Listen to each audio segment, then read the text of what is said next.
B'Shem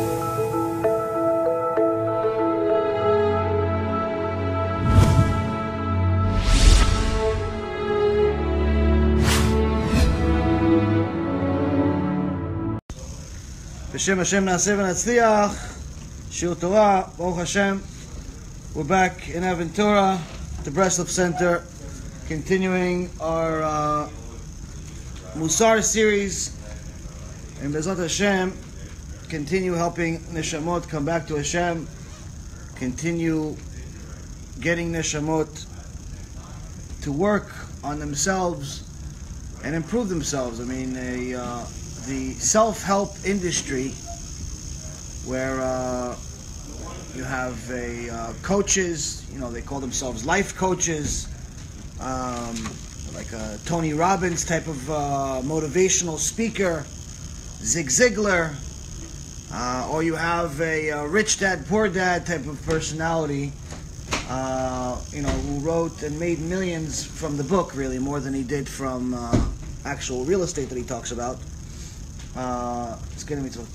And the point is that the self-help industry, the motivational speaker industry, the industry that is in essence trying to piggyback off of what the Torah has taught us already for the last 3,300 years, which is called Mussar in a single word, is a multi-billion-dollar industry. People are constantly looking for advice of how to live their life, how to improve their life, what do they need to change, what do they need to tweak, how to be happy, how to be successful.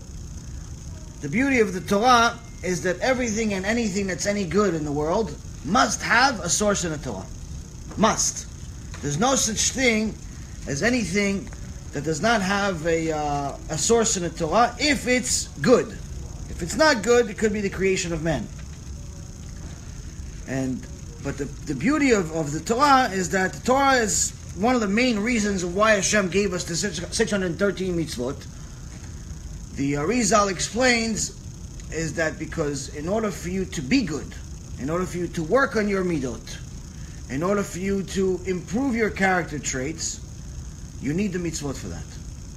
Because the mitzvot are going to give you a structure of how to wake up. What do you do first?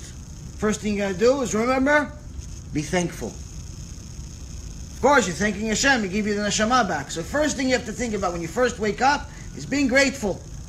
An ungrateful person is one of the few people that Hashem hates. Gemara says it.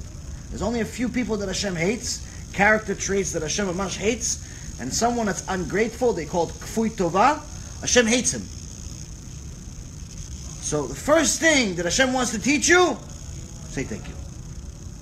Learn how to say thank you. Somebody gave you a ride, say thank you. Somebody got you a sandwich, say thank you.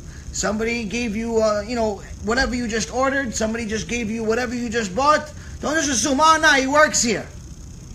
It's his job to give me what I want. It's his job to serve me. Like you're some king, overseeing his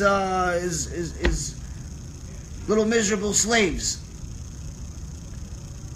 Now, even though you're the son or daughter of the King of Kings, the reality of it is the King of Kings doesn't act that way.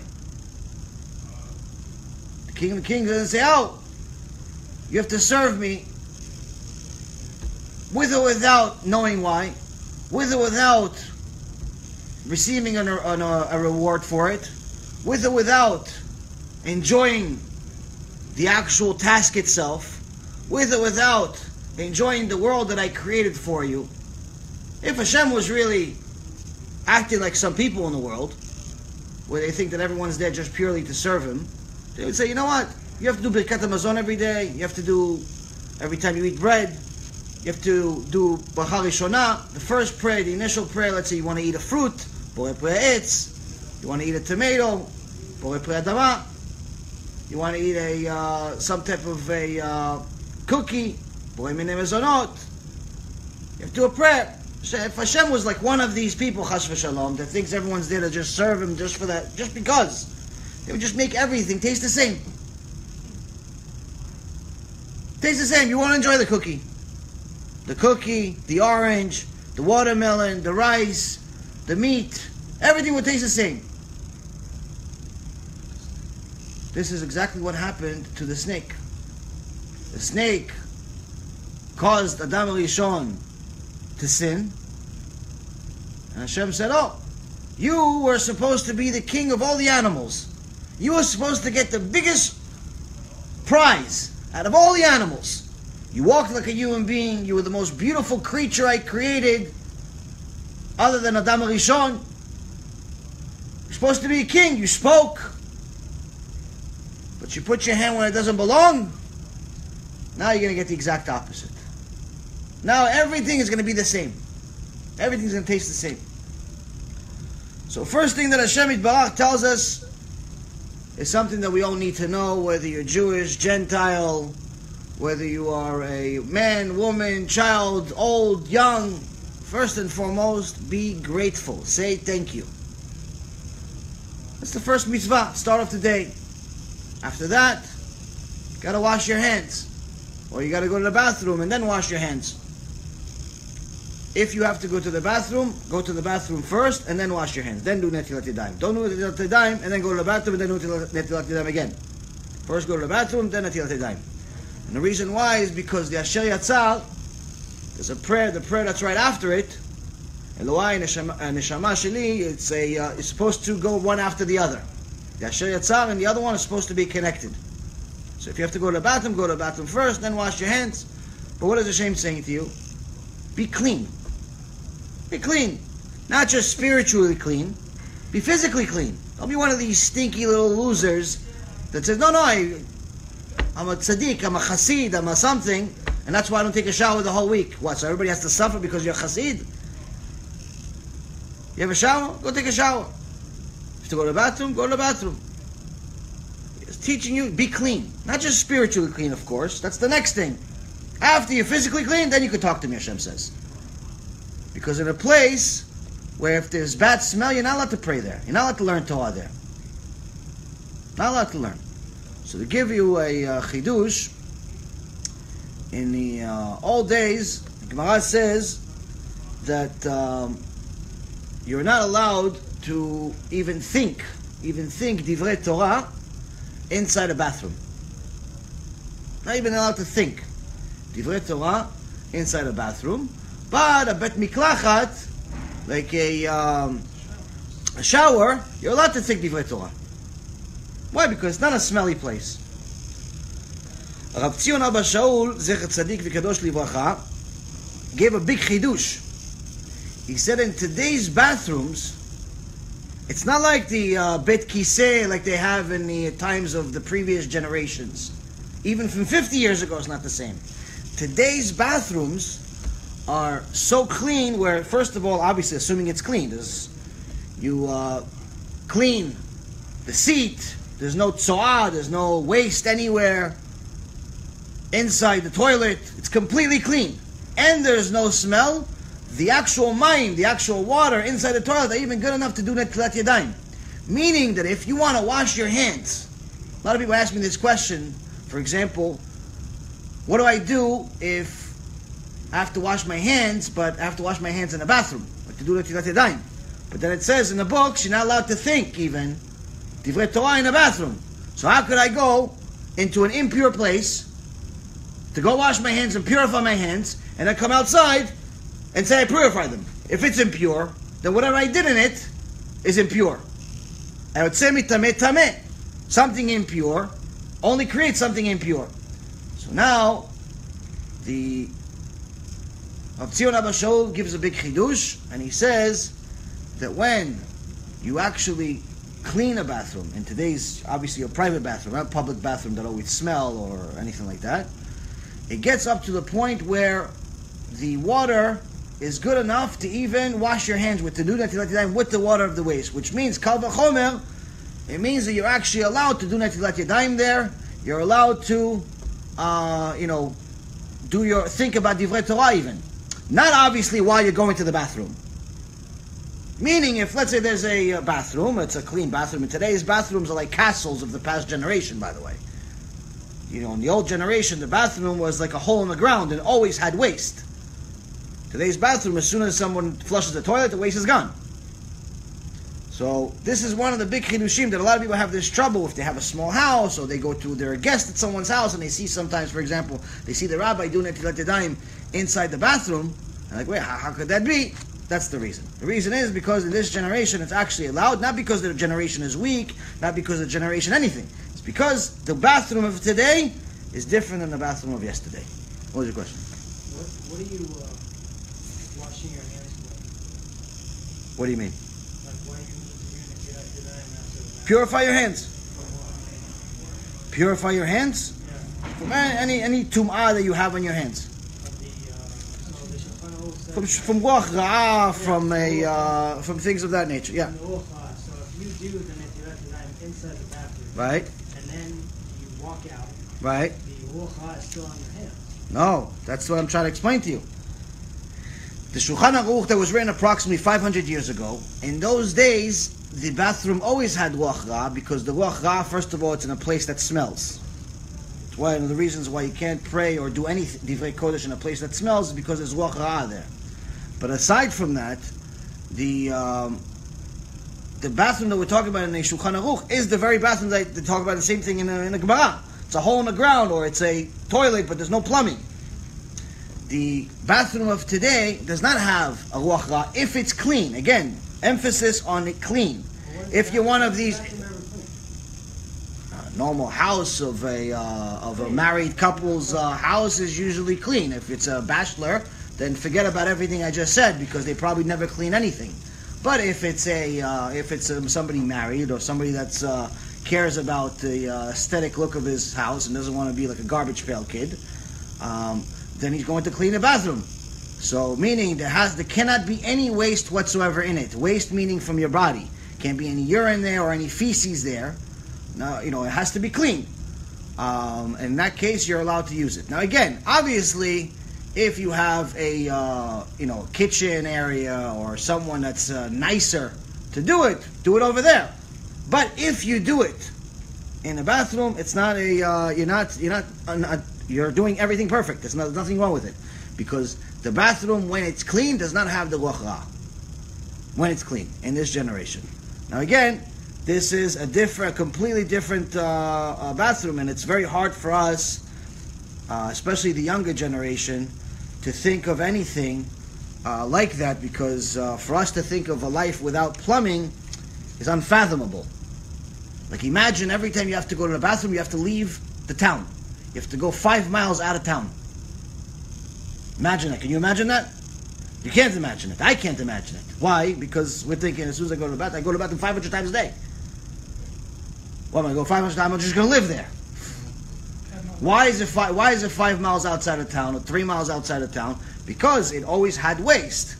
So it would be disgusting. Wasn't it just a hole in the ground?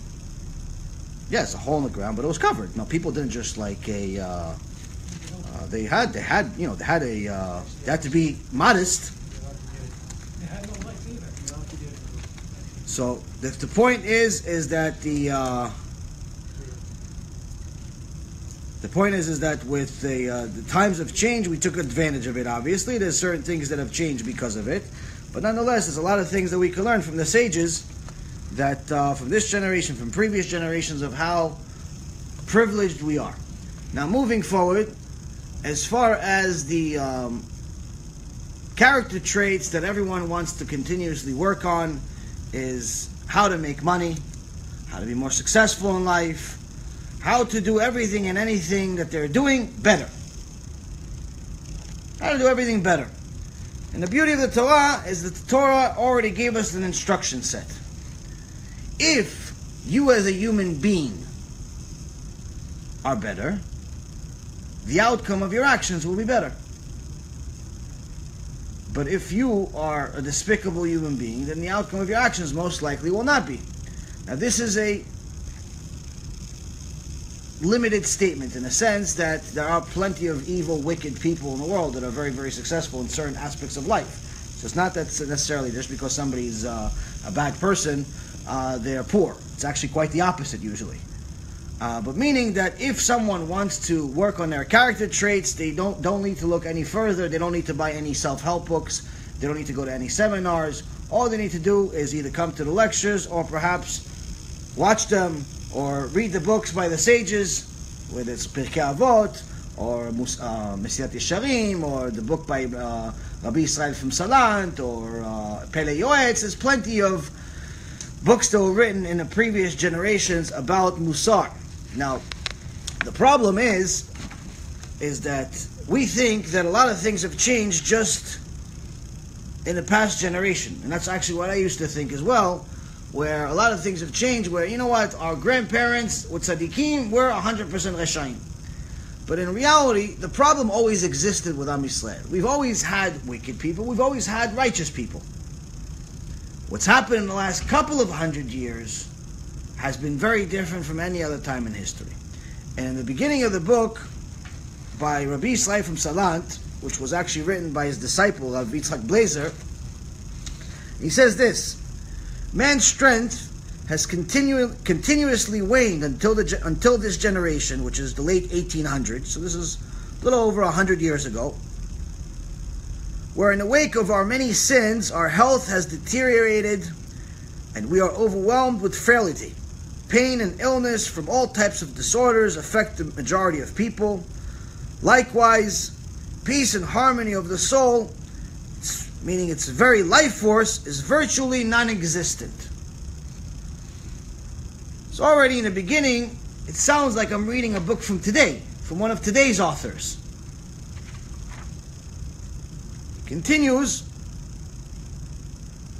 he says, an impure spirit has succeeded in altering our reality, bringing numerous innovations that are patently inferior and a host of substandard modifications in the service of the Creator. So unlike what we thought previously, we thought that all of these strange movements that are starting, that are not exactly the most kosher way of servicing HaShem and worshiping Him, he says it's already started a couple of 100 years ago. And even in the times of the Arizal, which is even before that, there was all types of strange things that people tried to modify the Torah. But here, he's talking about something specific. Here, he's not necessarily talking about Chassidut. He's not talking about any reform. He's not talking about specifically on the conservative. He's not talking about that. What he's saying here is something very, very interesting and very relevant to today. He says, in all areas of divine worship, weakness and fatigue of the spirit are clearly recognizable. The soul's power is continuously diminished until we find ourselves in the most immoral of times, wherein disease of the soul is an almost universal reality. May God have mercy on us. A close scrutiny of the general situation of Torah and heavenly fear reveals that the spiritual degradation of fear of heaven is much more rampant and destructive than the debasement of Torah study, and the ramifications of this weakness are far more serious. In earlier times, Torah knowledge and fear of heaven perfectly complemented each other, like inseparable twins. Moreover, the Torah itself is not invulnerable, because without fear, the vitality of Torah will ultimately be debilitated as well. May Hashem have mercy. So I skipped around a little bit of a few things that I highlighted. So here, in so many words, what he just said is that although the Torah is being studied, even in his day, they still study Torah. The Torah is being studied, it's being learned. People are going to the Kolelim, they're going to the Beit Midrash. They're going. It's not that everybody became Reform overnight. Everybody became conservative, Hashem Rechem overnight. No. It said people are going to Kolel, people are going to Yeshivot. The problem is something changed. Something changed in the air. Something changed. Someone impure modified the system. What did he do? He took out the teachings of Yirat Shamayim. He says they're studying the Torah like you study any secular subject. Studying the Torah like they're studying physics. They're studying Torah like they study all types of science, all types of languages, all types of different arts and craft. They're studying it as an intellectual thing. And by studying Torah without studying Yirat Shamayim as its foundation, he says the Torah itself becomes vulnerable. It's no longer the same Torah because it won't have the same impact on the person. And this, unfortunately, is one of the things that I see as a major epidemic in the yeshivas today, where I see that some people that like to debate me, or other rabbis, they're not always am haaretz. They're not always ignorant people that know nothing. Many times, actually, more so than ever, they're actually people that used to go or still go to yeshivot, Yeshiva University or other places, and they love to debate. Not for the sake of heaven, not for the sake of, listen, I want to get to the truth, I want to get to see what HaShem really said here, I want to work on myself, I want to do that. No. For the sake of who's right and who's wrong. I want to show the world this so-and-so rabbi is wrong. And I proved it to him. How? I proved it online, in public. They don't go and they don't send an email privately saying, don't send an email privately and say, listen, I saw you said so-and-so in the lecture, but I heard something else somewhere else. No. They make sure the world sees. They make a whole new file, a whole new post, a whole new page to make sure the world knows I have a different opinion. Ani cholek al harav. I disagree with the rabbi. Because and everybody becomes Rashi. So here you have a serious problem. Because when someone learns Torah, it's supposed to improve his character traits. It's supposed to soften him. It's supposed to make him a better person. It's supposed to improve his relationships with Ben Adam lechavero and Ben Adam lemakom. Both the relationships he has with other people and between him and Hashem Yitbarach.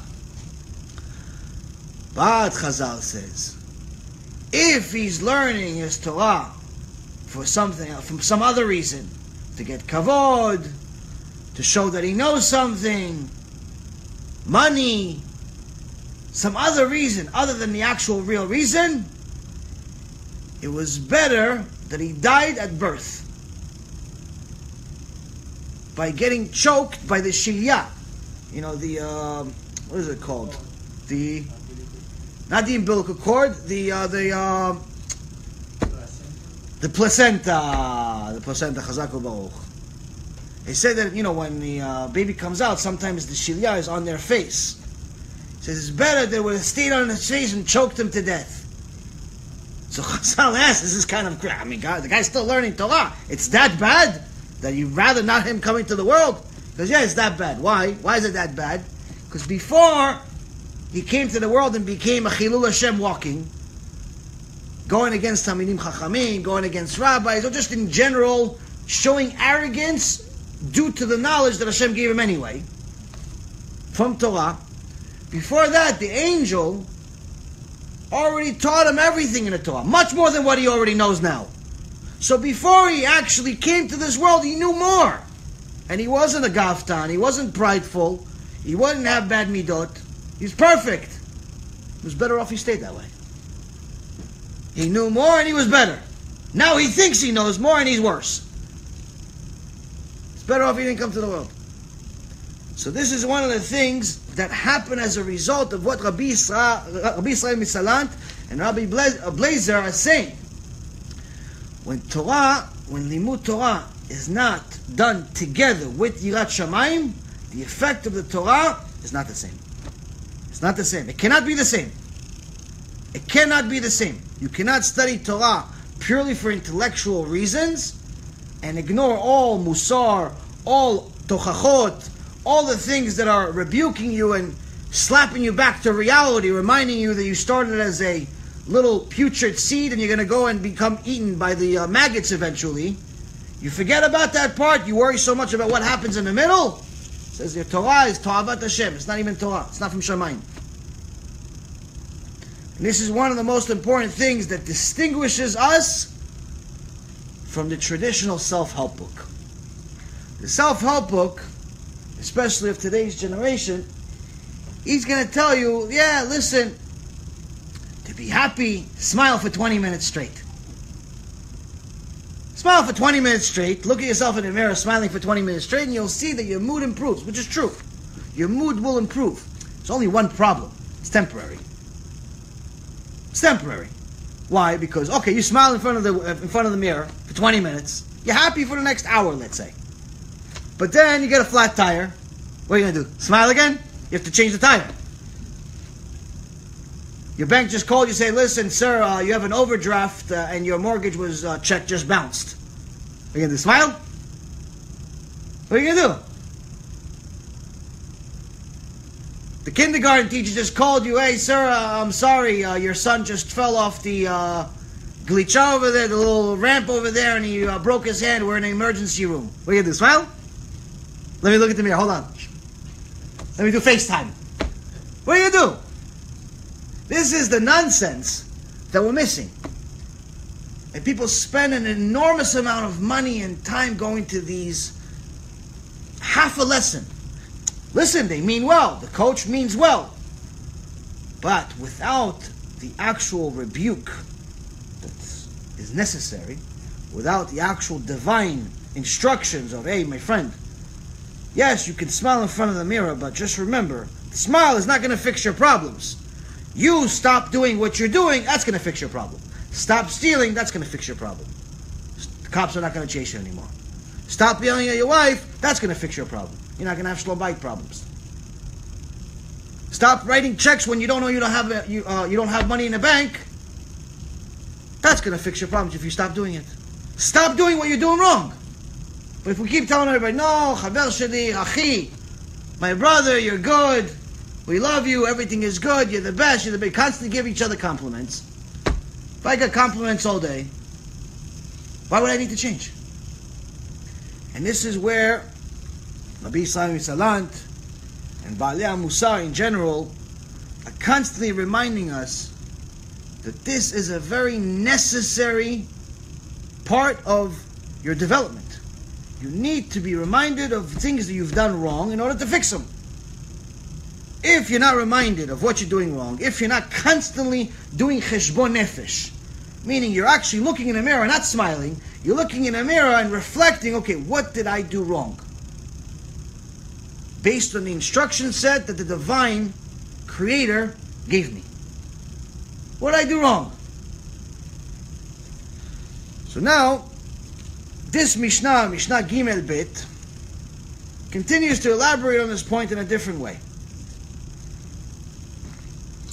Rabbi Chanina, סגן הכהנים, אומר, הווה מתפלל בשלומה של מלכות, שאלמלא מוראה איש את רעהו, חיים בלעו. Rabbi Chanina, the deputy Kohen Gadol, meaning he was second in command after the Kohen Gadol. If the Kohen Gadol needed a replacement, he's the first one to replace him. But in general, the deputy Kohen Gadol, the Sgan HaKohanim, he was the one that would take care of the business. Take care of if there was communications with other governments, if there was communications with other leaders, all of the major communication, usually the vice president does. President comes to sign the contract. President shows up, the Kohen Gadol, the Avdil, comes, the 5 minutes of prayer during Yom Kippur. Yom Kippurim. Why? Because that's when I need to be holy of holies. I can't even think of a bad thought. Why? Because if the Kohen Gadol goes into Kodesh Kodashim and even thinks of something inappropriate, he dies on the spot. And since no one else can enter the Kodesh Kodashim, they would have bells on his uniform that would make sounds every time he moves. So as soon as there was no sound, he's not weighing, he's not praying, he's not doing anything, what do they know? He died. So now how are you going to get him out? They had a chain connected to his leg. They would pull him out because no one else can come in. It's Kodesh Kodashim. Shekhinah is inside there. We're going to get to continue. So now in the times of Rabbi Chanina, Sgan HaKohanim, was a very, very difficult time during Bet HaMikdash HaSheni, where the Romans made business out of Judaism. And they said, listen, whoever wants to be Kohen Gadol can buy it now. Can buy the position. You have money, you be Kohen Gadol. You can't just buy the Kohen Gadol position. And the reason why is because every year you have to go to Kodesh Kodeshim. Okay, so the whole year you're a show-off. The whole year you wear the uniform, you wear the 3-piece suit, the 8-piece suit, this suit and that suit. You look good. You have meetings with the presidents. Everything is wonderful. 5 minutes still coming up. If you're not righteous, if you're not 100% pure, not 99, 100% pure, not just the 5 minutes, the whole year, instantly as you walk in, die. So you have to really think about this and say, nobody in their right mind would ever buy something like this, even if they have all the money in the world. It's not worth anything. He knows he's going to die. But what we see in Bet HaMikdash HaSheni is there were over 300 Kohanim during the 420 years we had Bet HaMikdash HaSheni. Meaning there was a new Kohen almost every year, because one Kohen was there for 80 years. So there was a new Kohen every year almost. Now think about this for a second. The first guy, okay, fine. The guy's a millionaire. He thinks he's smart because, usually people that have money, they think the IQ is as high as their bank account. So every dollar that's in the bank account, IQ is higher. That's a normal feeling. It's not a good one, but it's a normal feeling.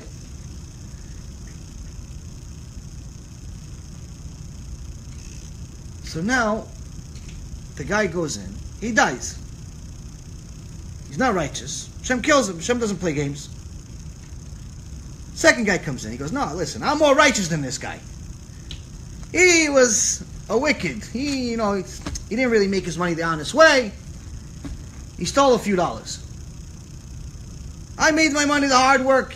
I'm more righteous than him. He dies. Okay, fine. The third guy sees, I'm more righteous than both of them. He dies. Fine, I can explain the first few. You know what? Let's do Kaf Zchut. You could explain the first 299 somehow. Somehow everyone had an excuse that they all thought that they were righteous enough to be a Kohen Gadol. What about the guy number 300? You just saw almost 300 Kohanim die every year. And you're still buying the Kohen Gadol? You still think you're more righteous than everybody else? Are you that stupid? Are you that dense? You just saw 300 people die. It's not like 300 people died in 5 minutes like a plague of some kind. Every year, the guy goes in, doesn't come out. What makes you think you're better than 300 people? First guy, okay, fine, I understand him. Second, third, fourth, fifth, 10th. But 300.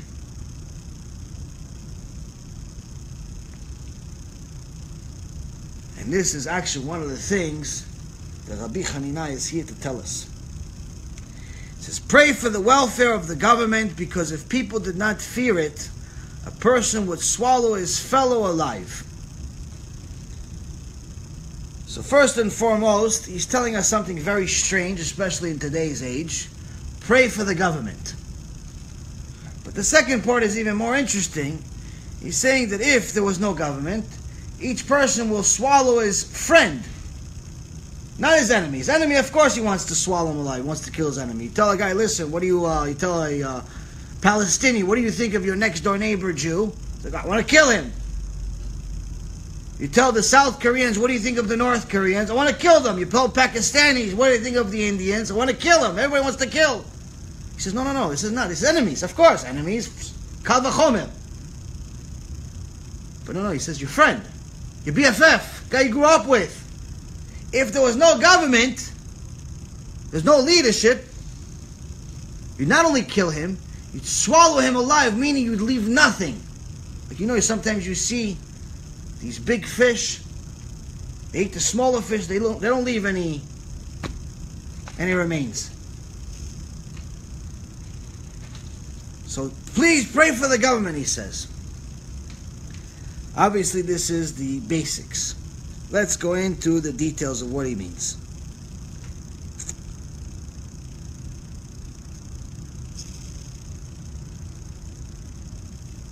First and foremost, many people call themselves patriotic, whether it's the United States, or it's Israel, or whatever country they live in. Oh, I love my country, I love my country, I love my president, I love my president. In reality, first thing Rabbi Chanina is telling us here is that praying for the government is for your own self-interest. It's not really because you love Donald Trump. It's not really because you love whatever other leader you have. Is that you actually need them to run the country. Because if they didn't run the country, if there was no president, if there was no king, if there was no superior, if there was no cops, there'd be chaos. There has to be some level of order. So please spare us your patriotism and realize that you're really doing it for your own self-interest. Why? Because you wouldn't be able to survive. Why? Because your BFF is going to eat you up. So you need them. So you don't necessarily... Chazal says, as long as they're not going against the Torah, don't go attack them. Don't say, oh no, this guy is a bad guy, this guy's a loser. Don't do any of that stuff. Like the people that go and make protests against certain presidents or certain politicians for no reason, like they just don't like them, they don't like their policies or whatever it is, unless it's a policy that's against Torah, unless this is a person that's, let's say, for example, he's a hater of Israel. If he's not a hater of Israel, be quiet. Don't voice your opinion, don't say anything. Serves no purpose and it's also not allowed. Especially if you're living in that country. So, the first thing that Rabbi Chanina is telling you is that you need them. You need order. You need some type of memshala, some type of government, some type of superior power that's going to run the show and is going to tell people what to do. And the reason why is because to tell people, listen, you need to do it because it's a good idea. I tell you, okay, thank you very much for thinking it's a good idea, but that's your opinion. Your opinion is for me to work 9 to 5. My opinion is I'm going to go rob a bank. Who says you're right? Your opinion is going to take me 30 years to pay my mortgage. My opinion, 8 minutes or less. So who's right? So you need to have some type of government order to put everything in place to keep people under control. So the first thing is, before anyone says, listen, I'm patriotic, you should actually ask yourself, are you really doing it because you love the president that much? Or are you doing it because you really need it? Now, how do you know the answer? You know the answer is if, let's say, for example, they say, okay, so you love the president, so you go and you march every day. Or you go and you, I don't know, do some type of campaign. Would you still do it if you were fined every time you did it? Every time you gave a compliment to the president, you got fined $100. Would you still give him compliments? If no one knew your opinion, would you still express it to the wall? You still talk to the wall, oh, I love President Trump, I love President Trump, he's great, he's wonderful, but nobody's listening to you. Would you still do it? So, obviously the simple answer for a normal person is no, which means that there is a self-interest behind it. There's a self-interest. You're not doing it purely because you love anyone. You love yourself. So why do you love yourself? Because you want, obviously, you don't want your friend to swallow you up. You don't want your friend to kill you. You need some type of order. So what is this like? Rabbi Chanina is telling us this is no different than your service of HaShem Yitbarach. Many people in our generation love to talk about how they want to do tshuva be'ahava. They want to do tshuva because they love HaShem. Especially people that are connected to the Hasidut movement, whether it's through Breslev or through Chabad or other Hasidim. They love to talk about loving Hashem. Hashem, they sing to him, Ani Ohev Otcha, and they sing and they sing and they sing. In Vegas they sing too. They sing in Vegas with all the Ta'avat Hashem that's over there and everything else. They're saying, Hashem, we love you, Hashem, we love you. And in the club they sing, Hashem, we love you. So you're going against them, but you're saying you love him at the same time. So, this is a serious wake-up call. of how do you know if you actually love Hashem or not.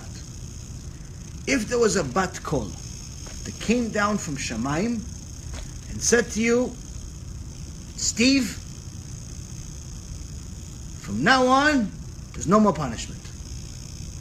Do whatever you want. It's on me. No punishment. You know everything we wrote? Gemara, Masechet Sanhedrin. Everything we wrote, Gemara, Masechet Shabbat, Masechet Avodah Zarah, Masechet Megillah. All over the Gemara, it talks about punishment, punishment, punishment. Everything this Rabbi Yaron says, cancelled. Everything that the Rambam said in Ilchot Tshuva, ooh, wah. If you read it, you start crying. He said what happens to the wicked. Ooh. If you hear what Masechet Gehenom and Reshit Chochmah talks about what happens to the wicked, oh, yo. He says, no, cancelled. For you, Steve, it's on me. Do what you want. Now, Steve. Now, Simcha. What are you going to do? What's the first thing you're going to do? Is the first thing you're going to do is go online, eBay. I'm buying a poker set so I can start having a game in my house. I don't even need to go to the casino anymore. And you go borrow all the money in the world from the credit cards so you can take it to the tables, go to the clubs, go to this, go to that. On Shabbat, it's no Shabbat anymore. He says, Bat Kol says it's cancelled. The girl takes off her jacket, she puts back the miniskirt she's been keeping on the side the whole time just so nobody sees. No kisui rosh, no nothing. We put back the tank top we had. Is that what they do? What do you think, Amos? What do they do? Or they operate normal. Time to go to YESHIVA, pray. Atanu, Avinu, Pashanu. Hashem, we love you, I love you, I love... What do we do? No, Amos. Wicked. Become wicked. Because we get away with So does that mean you really love Hashem or not? it. It means you love yourself. Aha.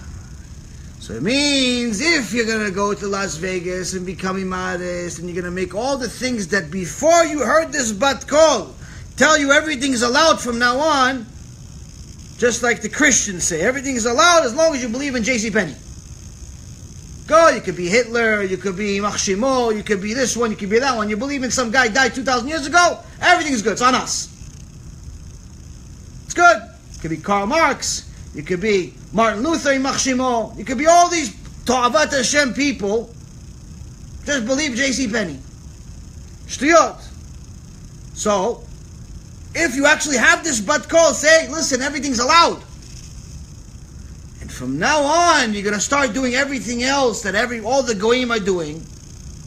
You're going to start operating as if there's no din, there's no dayan, there's no Torah, there's no Mishnah, there's no nothing. You're going to go and act like the animal that you've been the whole time. Then you, my friend, don't love Hashem for even 1 penny. 1% love you don't have. 1%. Why? Because if you love somebody, you do it just because.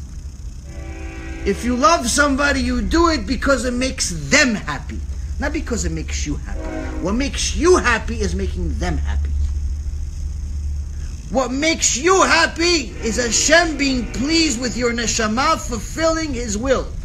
Not because you're going to get some schar, you're going to get Gan Eden, Olam Haba, you're going to get Parnasah, you're going to become rich, you're going to become powerful. No, my friend. That's not Ahavat Hashem. That's business. If you're doing your mitzvot because you want Hashem to give you money, that's business, my friend. If you're doing mitzvot because you don't want Hashem to punish you with an illness for 7 years, that's Yirat Shamayim. That's not love. It's good. Zakar Baruch. Makom shelo nishma ba nishma. Good, start that way. But don't call it love. Don't tell me, oh, we love Hashem, we love Hashem, we love Hashem, because you don't love Hashem. You love yourself. And that's the vast majority of the world, and by vast majority, I mean probably 99.9999999%. Because to do a mitzvah purely because it's going to make Hashem happy, it's going to make Hashem content with you, you, my friend, are a different level. Especially in this generation. Because it also means that you've gotten to the highest level of Yirat Shamayim.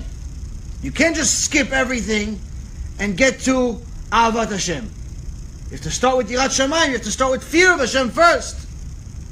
Because without fear of Hashem, you're an animal. Where do we learn it from? Avraham Avinu. Avraham Avinu, alav shalom, he says in Parashat Vayera, when he gets to Avimelech's army finds out that Sarai is hiding, and she, according to this Avraham, is his sister. So it's beautiful, wow, great. Come, introduce her to the king Avimelech, most beautiful woman that ever lived. She was shining from beauty. You see a diamond shines? She was shining from beauty. Something like that we can't compare ourselves to. Why? Because the Gemara says we are closer to looking like monkeys than we are to Sarai Imenu. But what's the number one compliment that Hashem gives her? She was modest. No one knew how beautiful she was other than Avraham Avinu. So now, you see, they're about to take his wife, and then Hashem makes miracles, closes all the openings that Avimelech and his people have in their body, closes their eyes, closes their genitals, closes everything, and comes to him in a dream and says to him, "You're with Eshet Ish, I'm going to kill you." He says, "No, I didn't know." He goes, "I know you didn't know. I know you didn't know. That's why I didn't kill you yet. But the man you're dealing with, he's a prophet. He talks to me. He's a holy man. Release his wife." So Avimelech, obviously upset, comes to Avraham and he says, "Why don't you tell me? If you told me you're a holy man, you told me you're a man of God, told me this is your wife, what's the problem? Go. We don't need your wife. I can have any woman I want." Avraham Avinu says this, "Vayomer Avimelech el Avraham, ma ra'ita ki asita et hadavar hazeh. Vayomer Avraham ki amarti rak en yirat Elohim bamakom hazeh, ve'haraguni al dvar ishti." Avimelech says to Avraham, "What did you see that you did such a thing?" Meaning, what did you see in my people and me? Why, I was that wicked, I'm that such a bad person. You have to bring this disease to my house. You're a man of God. You knew God was going to punish me. Why'd you do this to me? What'd you see? How did you know I'm such a wicked person? How did you know that I'm going to fall for it? How did you know? What did we do? What gave us away? Avraham says, "Because I said there's no fear of God in this place, and they will slay me because of my wife." He says the people that you have working for you, they have no Yirat Shamayim. They don't fear God. They fear you. They fear you, the king. They just want to please you. So, if they want to please man, they have no consideration to Hashem Yitbarach. They don't even think about God. Which means, first thing they want to do is make you happy. They saw a woman, said, "Oh, perfect for our king." Why? So he can pay us more money. Maybe he'll give us a raise. Maybe he'll give us a vacation. Everybody's self-interest. And I knew that if I told them, "This is my wife," I said, "Oh, listen, if she's married, even our king is not going to be with a married woman. So let's just kill this guy." And now she's single. If she's a sister, who cares? She's a sister, let's help him, let's help him out, give him a few dollars, make him happy, convince him to give us his sister. Make it nice. Make it formal. He said, "I saw they had no fear of God. And because they had no fear of God, they would kill me." Avraham Avinu teaches us something that's very, very important for each and every single one of us to know, because it's not only relevant to the people of this parasha from over 4,000 years ago, it's still relevant to the body you live in today. The body you live in today still has that very same animalistic nature in it. The body you have in you still wants to act based on instinct. Hungry, you want to eat. What do you want to eat? Sweets, salts, a bunch of things, usually things that are not healthy for you. The most delicious stuff in the world is usually not healthy. That's what your body wants. Aside from that, tell a guy, listen, get married. Get married? I'm only 42 years old. I'm still young. Why? Because he wants to have a new girlfriend. He wants to have a new wife every week. What is his body desires something new. Constantly. He thinks that anything that's more than a day old is old already. His whole body is working based off of instinct. He's no different than the lion. The lion is hungry, he goes hunting. If he's not hungry, he sleeps. The lion operates based purely off of instinct. And the same thing for every other animal. Humans, technically, are the only species in the world that kill for no reason. We're the only species that do it. A lion is never going to kill some deer just because he didn't like them. He's from that tribe, I don't like them. They're Ashkenazi, they're Sephardic, they're Drom Africa, they're South Africa or North Africa. He doesn't think about that. He's hungry, he goes hunts for the deer. Humans, on the other hand, unfortunately, we hunt for different reasons. Sometimes we hunt purely because we're angry. It's actually Rabbi Yehuda Levi, I believe it was, or Levine, Yehuda Levine. There was a case of maybe 30 years ago. He went and visited somebody in prison before he got death sentence. Why did he get the death sentence? This is a religious guy. Religious guy is getting death penalty. Why? On Yom Kippur, he killed his best friend. So he sees him. He wants to, he's still a Jew. He's still son of the King of Kings. And he sees that he's upset. He goes, well, you're upset that you're going to be killed? He goes, no, listen, I'm upset that obviously I'm going to be killed, but I'm actually more upset because you probably think I'm crazy. You probably think I'm a very bad person. But I'm not. I'm not a bad person. Throughout all my life, I was very religious. Kept mitzvot. Went to pray, went to shachrit, mincha, arvit. Okay, so what happened? What? Not only what happened. Okay, you killed somebody. You had to kill him on Yom Kippur. Out of all the days of the year, you picked Yom Kippur. Because you don't understand, Kvod Arav, you don't understand what happened. Yom Kippur, we had the break. We got into an argument. The argument got so heated, I lost control of myself. And I killed him. The rest of the year, I'm fine. But I finally learned what it means in the Gemara. When someone gets angry, Kol minei Gehenom sholtim bo. All parts of Gehenom take control over him. The Gemara says that every time someone makes a mitzvah, he creates for himself an angel that gives him power to make another mitzvah. But every time he makes an averah, every time he makes a sin, he also creates a demon that tries to convince him to make another demon, to make another sin. That's why you say mitzvah goreret mitzvah, averah goreret averah. One mitzvah leads to another mitzvah, one sin leads to another sin. Because the more sins you make, the more demons you're creating, the more power they're going to have over the few angels you made. They take control. The same rabbi, Rav Porat, that made the lecture about Hitler and the Holocaust, which is very, very famous, very popular lecture. Baruch Hashem, it's a very big reality check for anyone who doesn't know about the subject.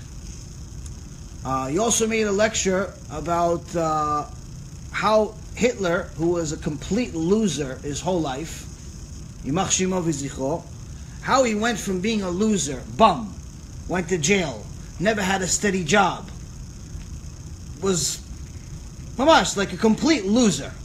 How he became Führer, how he became leader of a country, almost took over the entire world. And there's a book that was written by one of his friends, one of Hitler's friends. And in the book he says that Hitler always loved kishuf, black magic. He always liked black magic his whole life.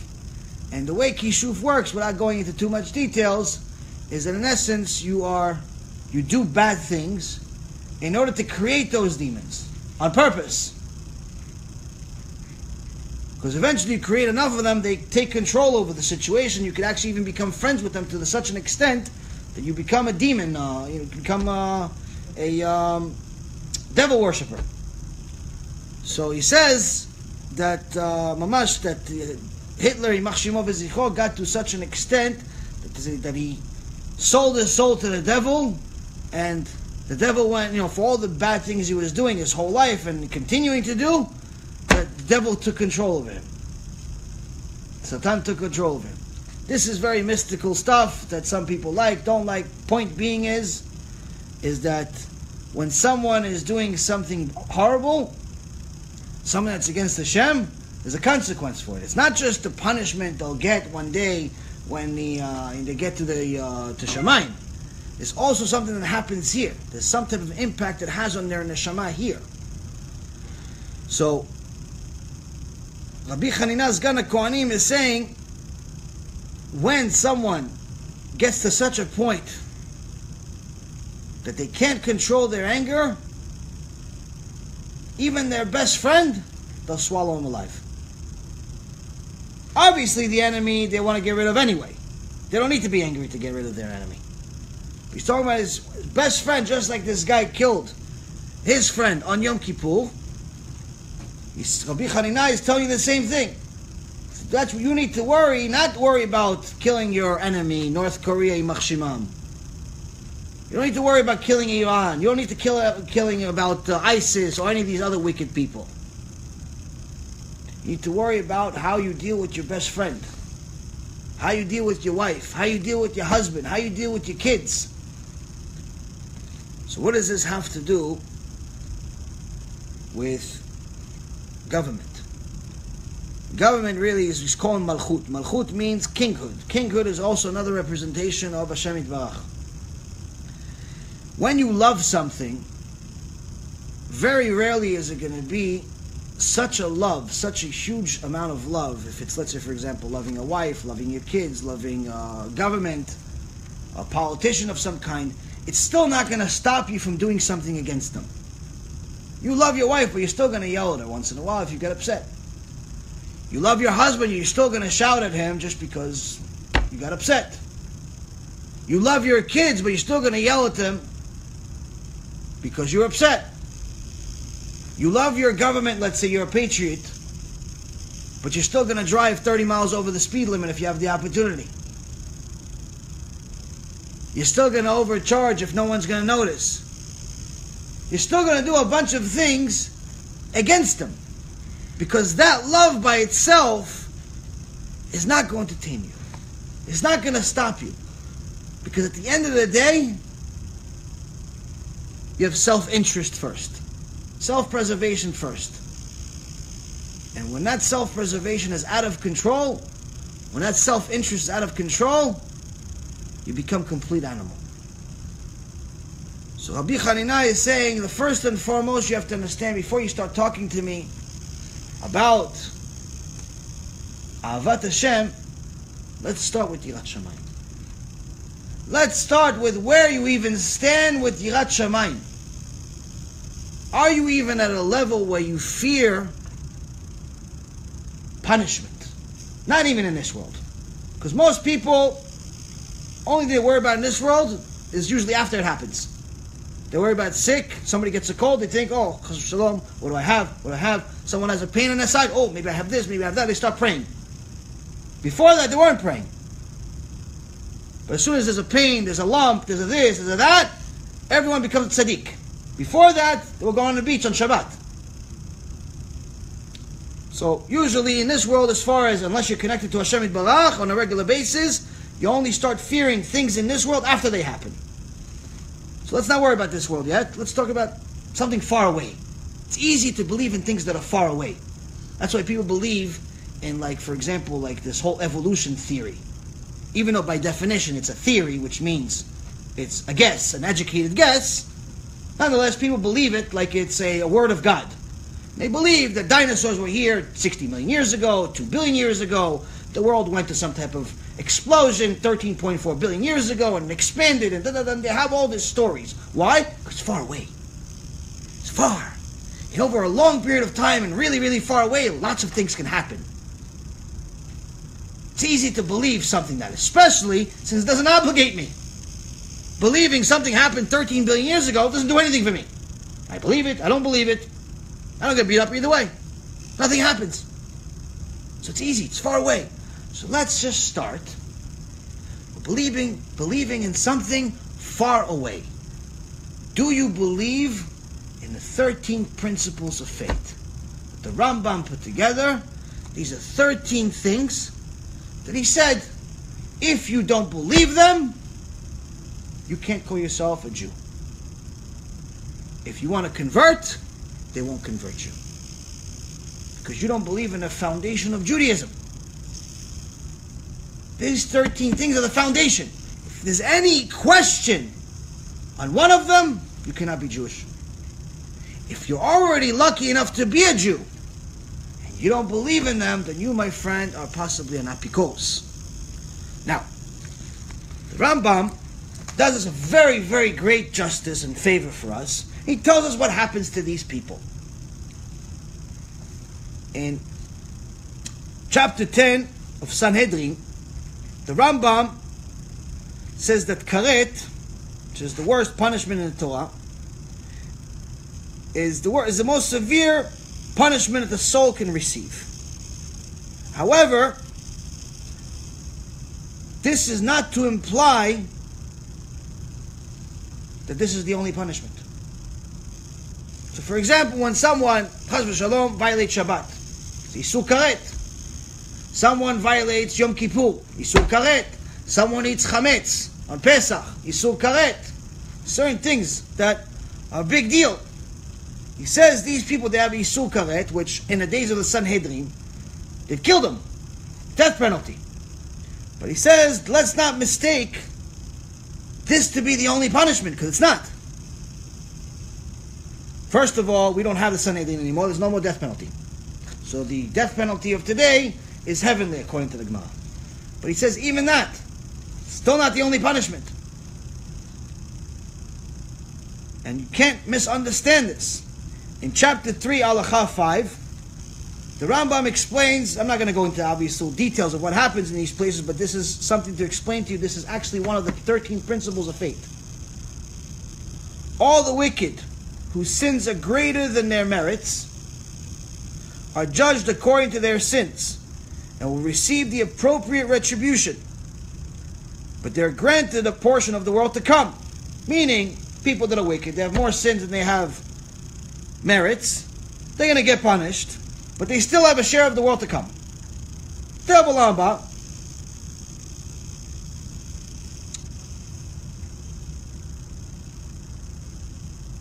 The following individuals do not have a world to come. Rather, their souls are cut off and they're judged for their great wickedness and sins forever.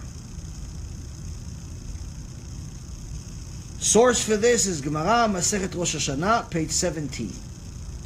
So for anyone, we're not finished, for anyone who thinks that Gehenom, unfortunately today, there's certain people that call themselves rabbis or Talmidim Chachamim or whatever they call themselves these days, teach people that Gehenom and the judgment after this life, at worst case scenario, is 12 months. Like you do something bad, you're Mechalel Shabbat your whole life, you're a homosexual, you're a murderer, you're whatever, thief, whatever you are, maximum penalty, 12 months. And they say, yeah, and even that penalty is only 12 months. It's like a washing machine, though. You know, because Hashem is good, and He's merciful. He doesn't want to punish you. He doesn't want to hurt you. He loves you. All of that is true, except that it's not 12 months. So Rambam helps us out. And he says the following. This implies that in addition to being cut off from the world to come, in addition to not having a share of the world to come, they're actually also judged in Gehenom and receive an additional punishment there too. So now there are three categories of sinners. A, those who commit minor sins, all of us. They suffer retribution in Gehenom for a maximum of 12 months and are granted a portion of the world to come. This is A. This is pretty much people that are relatively tzaddikim, people that in this generation are probably tzaddikim.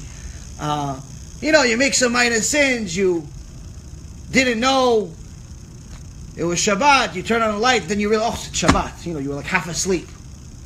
It's still a sin. You ate something and then realized, oh wait, it's not kosher. It's still a sin. It's shogeg, but it's still a sin. Whatever, you made some sins. It says, they have to get punished, but it's maximum 12 months. That's the 12 months. That's for people that are overall righteous. Now, obviously, if you have more merits than you do have sins, you don't go to Gehenom at all. This year, we're talking about people that don't have as much merits. People that are not doing anything good. They're just trying to survive. The robots of the world. Fine. B, those who commit sins punishable by karet, meaning mechalel Shabbat, meaning someone that goes with a married woman, homosexual, all those wonderful human beings. And he says they are punished by karet and are cut off and do not merit the life of the world to come. Meaning that they're in the Gemara, in Rosh Hashanah, page 17, is defining those people as someone that is getting a punishment that's endless. And C, the 13 categories that are mentioned in chapter 3, there are certain types of sinners that are even worse than that. Why are they worse than that? Because these people, technically, if you have a choice, you shouldn't even let them do tshuva. These are the people that possibly have a situation that's so bad that HaShem does not want their tshuva. Who are these people?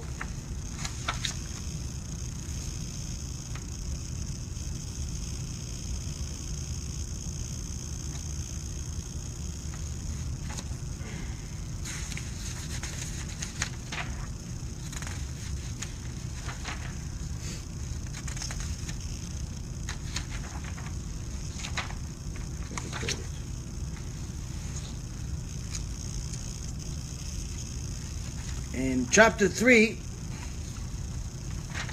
Halakha 6, it says exactly who they are.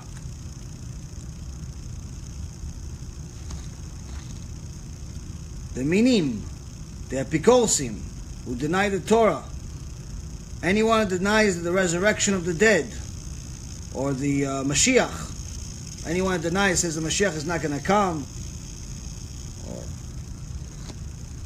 Anyone that rebels against God, anyone that causes other people to sin, machtia rabim, anyone that separates themselves from the community, meaning when the community fasts, they have a community fast because there's some type of like gzerah or decree from Shamayim, so they do a community fast, the community is suffering, and he says, no, you guys suffer, I'm not with you. So one separates themselves from the kila as if he's not part of Am Yisrael.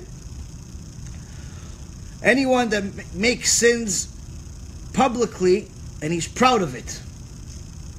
Something like the gay pride parade fits the description. Those who betray the Jews to the Gentile authorities. This is like the Yevsektia. From the times of before even World War II, there was a wicked people in Russia that would actually bring the Jews. Jews would bring Jews that were religious, including rabbis, as many rabbis, to the authorities so they could kill them. Or even Jews that served in the Nazi army and pretended they weren't Jewish. We had a whole lecture about this topic for anyone that wants more sources on that. Or those who cast fear upon people for reasons other than the service of God. Someone just wants to scare people to give them money. Like, for example, there's these babot. These fake Kabbalistic people. They're not Kabbalistic, they're not nothing. These people are Reshaim Erushaim. And someone comes to them that's clueless, doesn't know anything about their life, doesn't know anything about HaShem. And they come to them and say, listen, I have this bad fortune over here, I lost my money, I lost my this, I lost my that. You know, people have problems in their life. And they come to a guy that looks holy. Especially those people. They have huge beards they could sweep the whole neighborhood with. Sometimes they have weird clothes on that looks like they just came from Mount Sinai.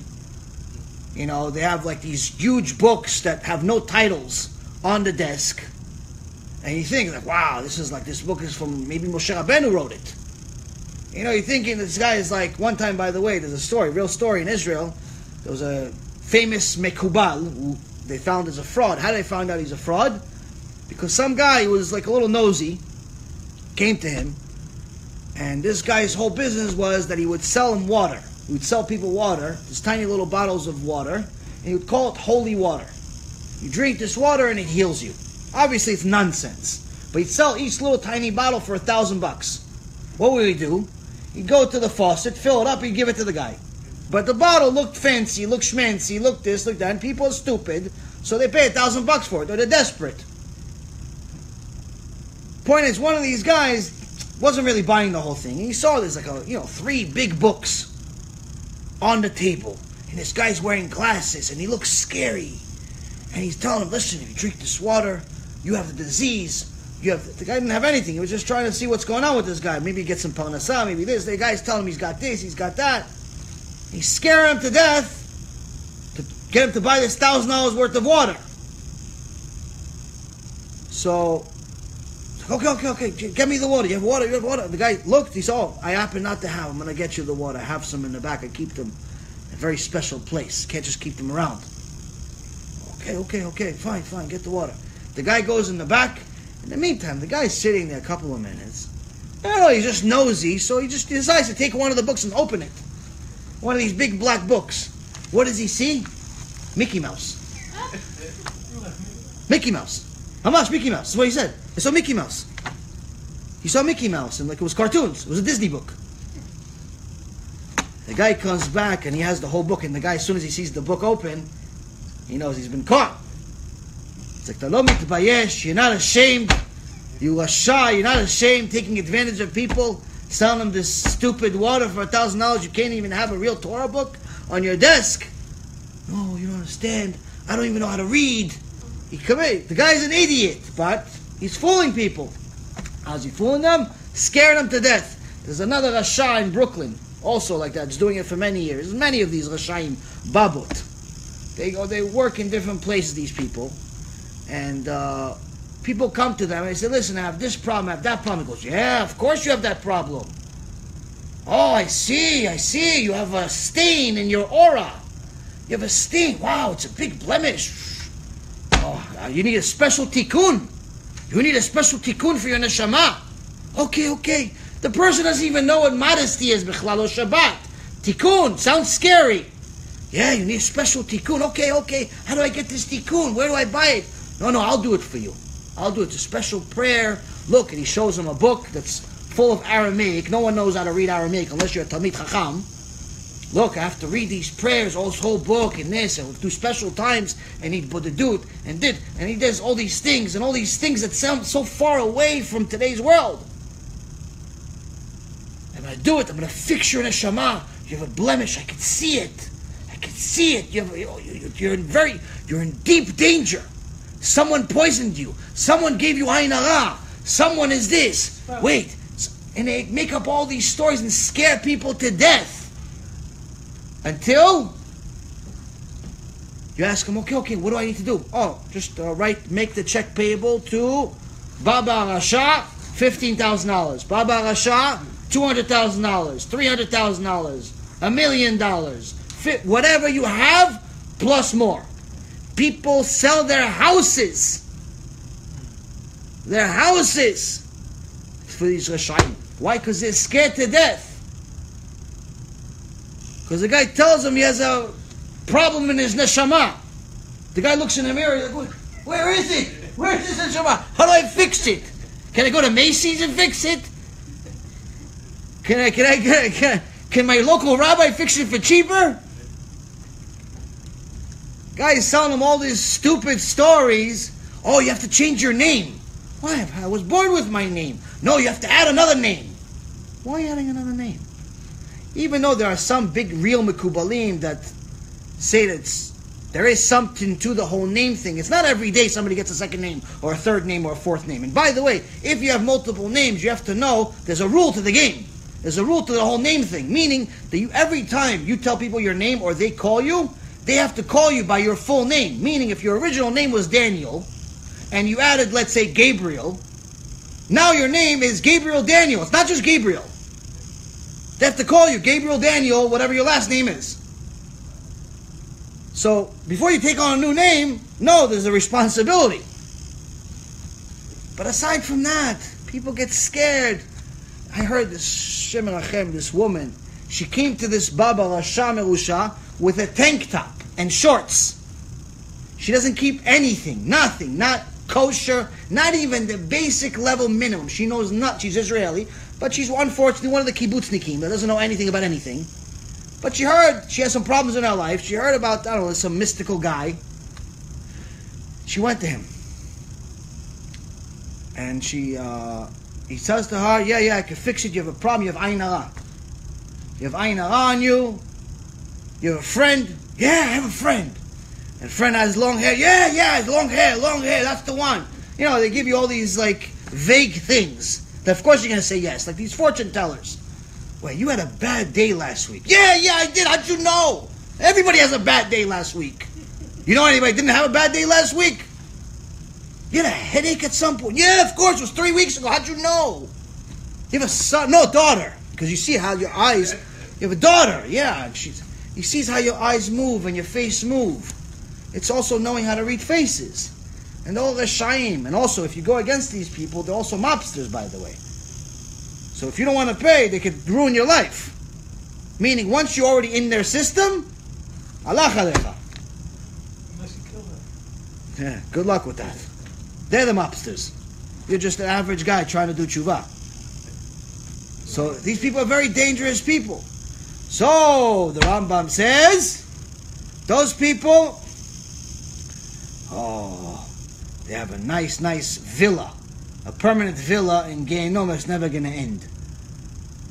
And he continues and he says all of these different types of people that waste seed, Bechalel Shabbat, and so on, have this Gehinnom that never ends.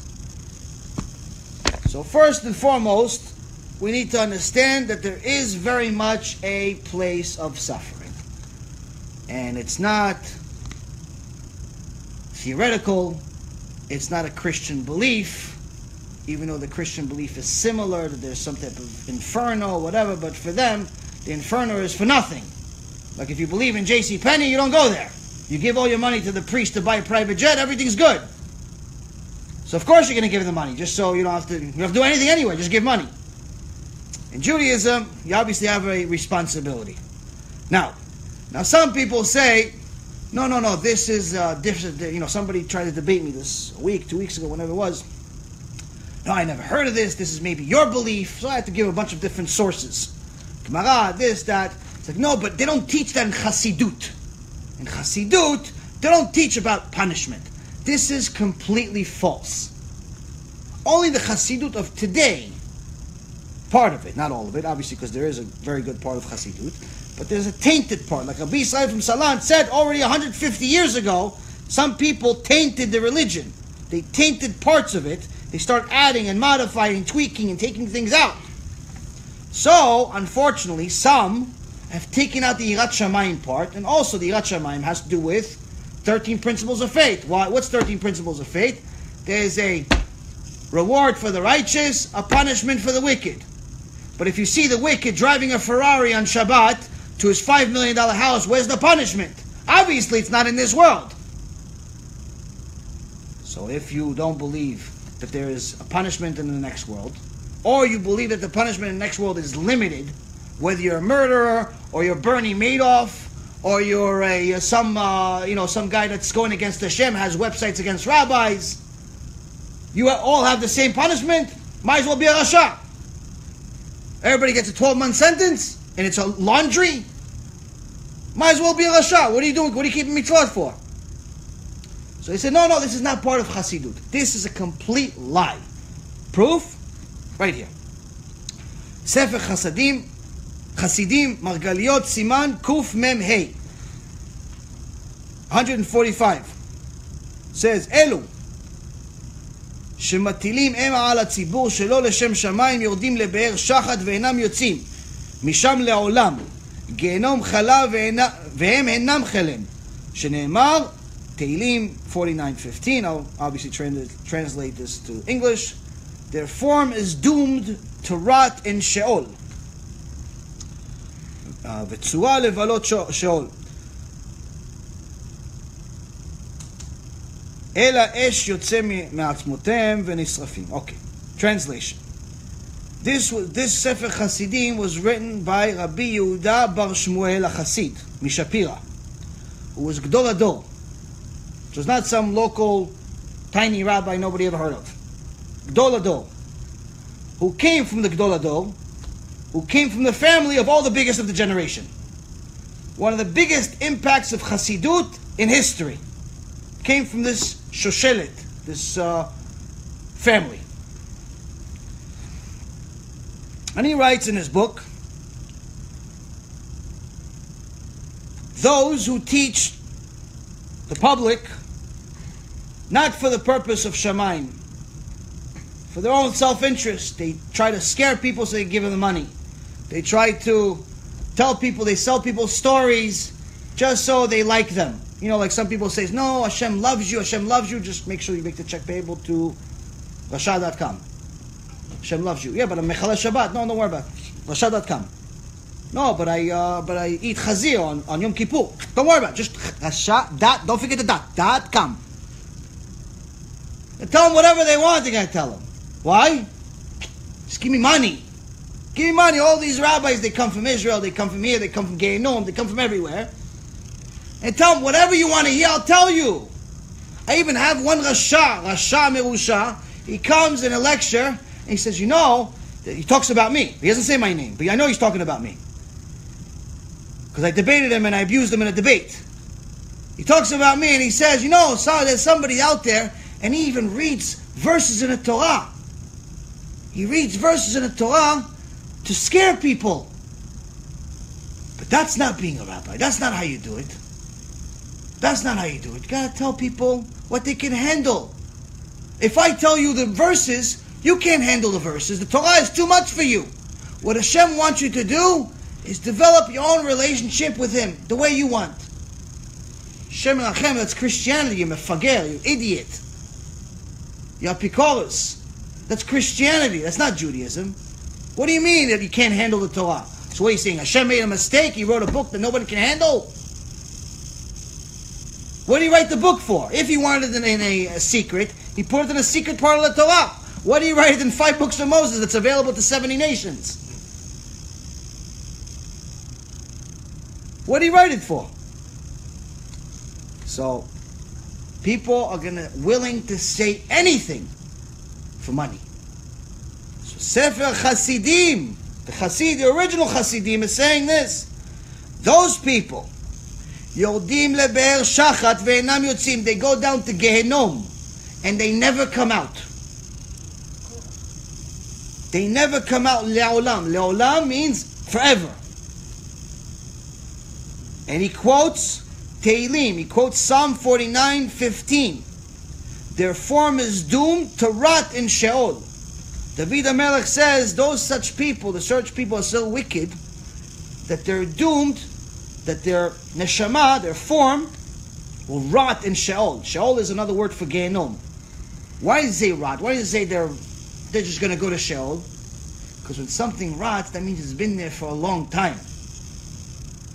It takes a long time. He says their neshama will rot there, will be there forever. To such an extent, like the Gemara says, that even when the world ends and the rest of Gehenom, the other 6 chambers of Gehenom get shut down, their section doesn't get shut down. Why? Because what they did by teaching people falsehood, by telling them they're all tzaddikim, they're all nevonim, everyone's great, you don't have to do tshuva, just give money, just give money, just give money. What do? Everyone's lost because of them. Meaning they stole souls from Hashem. All of these wonderful, amazing children that Hashem wants to come back. Beautiful neshamot He created for what? He created for them to be connected to Him. What did this guy say? No, you don't have to be connected to Him. You connect to Him by giving me money. Because I have long payas. Or I have a long beard. Or I have a big hat. Or I have a strange clothing. What? Who says this nonsense? The original Hasidim says, no, there's a special tikkun for them. The tikkun for them is in Gehenom forever. That's the tikkun. So this is very much a part of Hasidut. It's not something that was created by somebody else. So now, the first and most important thing is for someone to understand is that the basic level of connection to Hashem must be founded off of Yirat Shamayim. Fear of punishment. Now, ask yourself, are you scared of this punishment? Because now we just confirmed it's real. Meaning it's not my opinion. It's not Rav Mizrahi's opinion. It's not Rabbi Yisrael Misalan's opinion. It's not the Chasid's opinion. It's everyone's opinion. It's Hashem's opinion. It exists. The Gemara specifically says there's an exact measurement of how big Gan Eden is, but there's no exact measure of how big Gehenom is. Why? Because more people keep coming in. So it exists. So now that we know this far, far away place is very much real, are you scared? Is it put a little bit of tingle in your heart right now? It's like, I don't want to go there. I don't even know what happens there. Just the word Gehenom is scary. We haven't gotten into what happens there. We're not going to get into what happens there. But the point is, everyone knows it's not good. It's not Taj Mahal. You're not playing cards with your friends. You're not eating ice cream. You're not having a good time over there. So, does that make you scared? If it doesn't make you scared, you probably have to go to a mental institution. I can't help you. But if it does make you scared, okay, Baruch Hashem, you have basic level Yirat Shamayim. Basic level Yirat Shamayim. Now, to see how important this very basic level Yirat Shamayim, this is the lowest level of Yirat Shamayim. How necessary it is, because people say, no, you only do what you do, you only worship Hashem because you're scared. That's not the way to do it. We want to do it out of love. We want to do this. Everybody, they frown upon fear of Hashem. Even though Shlomo HaMelech, the wisest man of all time, said, Reshit Chokhmah, Yirat Hashem. The beginning of wisdom is fear of Hashem. Smartest man of all time said it. But no. They frown upon fear of Hashem. Okay, so let's see Gemara Masechet Brachot, page 28b. Rabban Yochanan, one of the biggest giants that ever lived, was able to revive the dead. Was one of the Talmidim of Hillel HaZaken. Someone that we cannot even compare to a shoe, let alone to him. The Gemara says the following. When Rabban Yochanan ben Zakkai took ill, meaning he was on his deathbed, his students entered to visit him. All of the students came, surrounded him. They want to be next to their rabbi. And they saw him weep. They started seeing him cry. And the students said to him, Light of Israel, rightmost pillar, mighty hammer, why do you weep? You're a tzaddik. You learned Torah your whole life. You're Hashem's pillar in this world. You made everybody do tshuva, learn Torah, zikuy rabim, every mitzvah in the world you did. What are you crying about? You're going to meet Jamaica.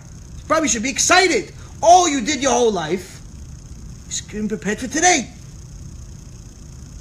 If someone is really connecting to Hashem, they're not scared of death. They're looking forward to it. Why? Finally I'm going to get paid. I've been working my whole life.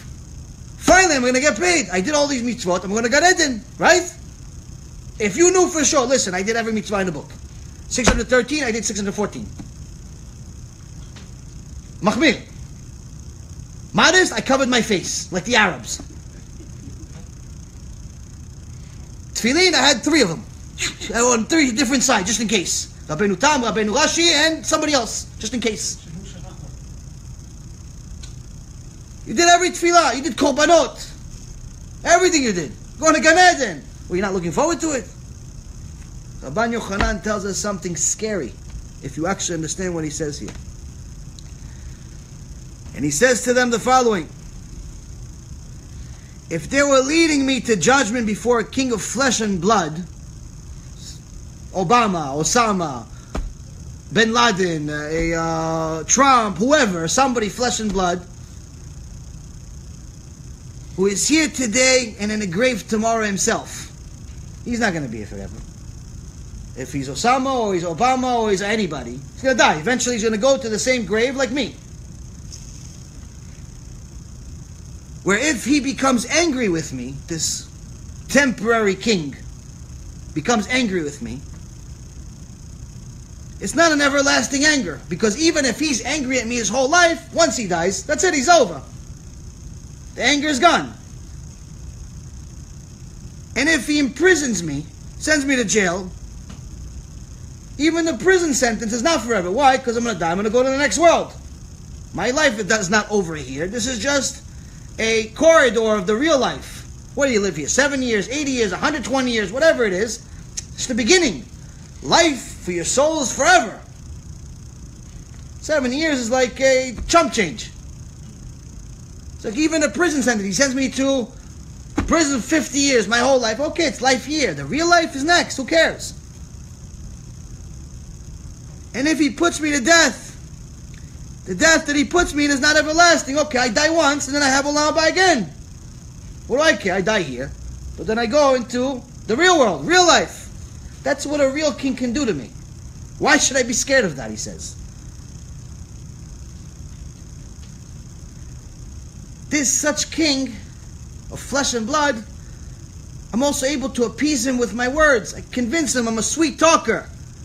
I can tell him, listen, let me tell you a joke. You're on your deathbed right now. I'll tell you a joke. No, come on. Forget about the death sentence you gave me. I'll tell you a joke. You make the guy laugh, the guy changes his opinion. Tell him, hey, don't you know Joey? Yeah. You lived in Brooklyn too? Yeah. Oh, okay, take him out. Take him off the hanger. Take him off the hanger. He's my boy. Sweet talk the guy.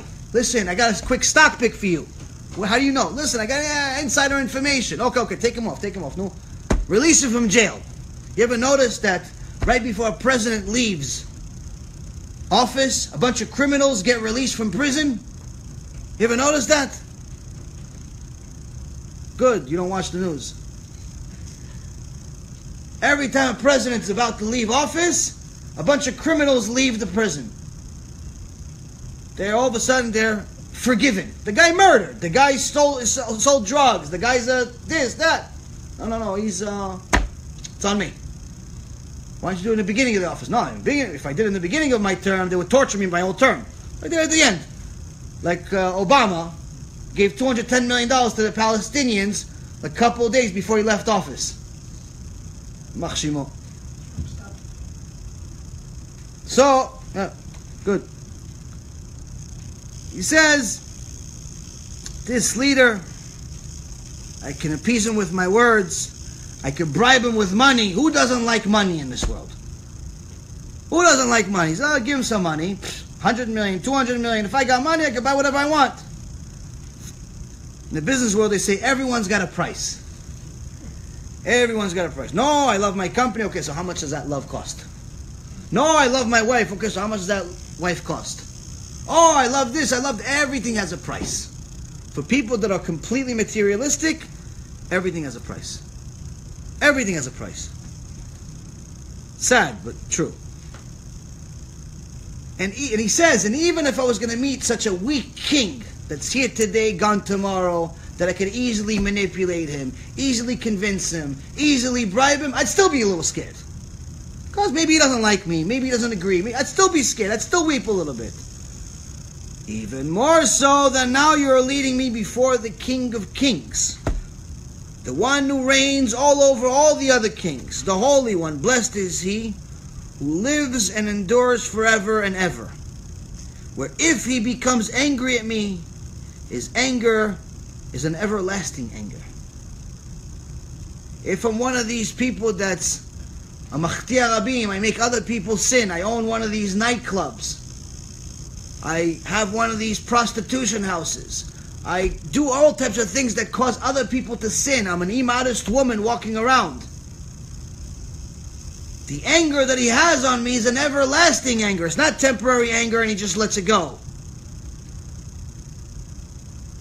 And if he imprisons me, the imprisonment is everlasting imprisonment. It's forever. If I'm mechalel Shabbat, I go to Gehenom, I don't leave.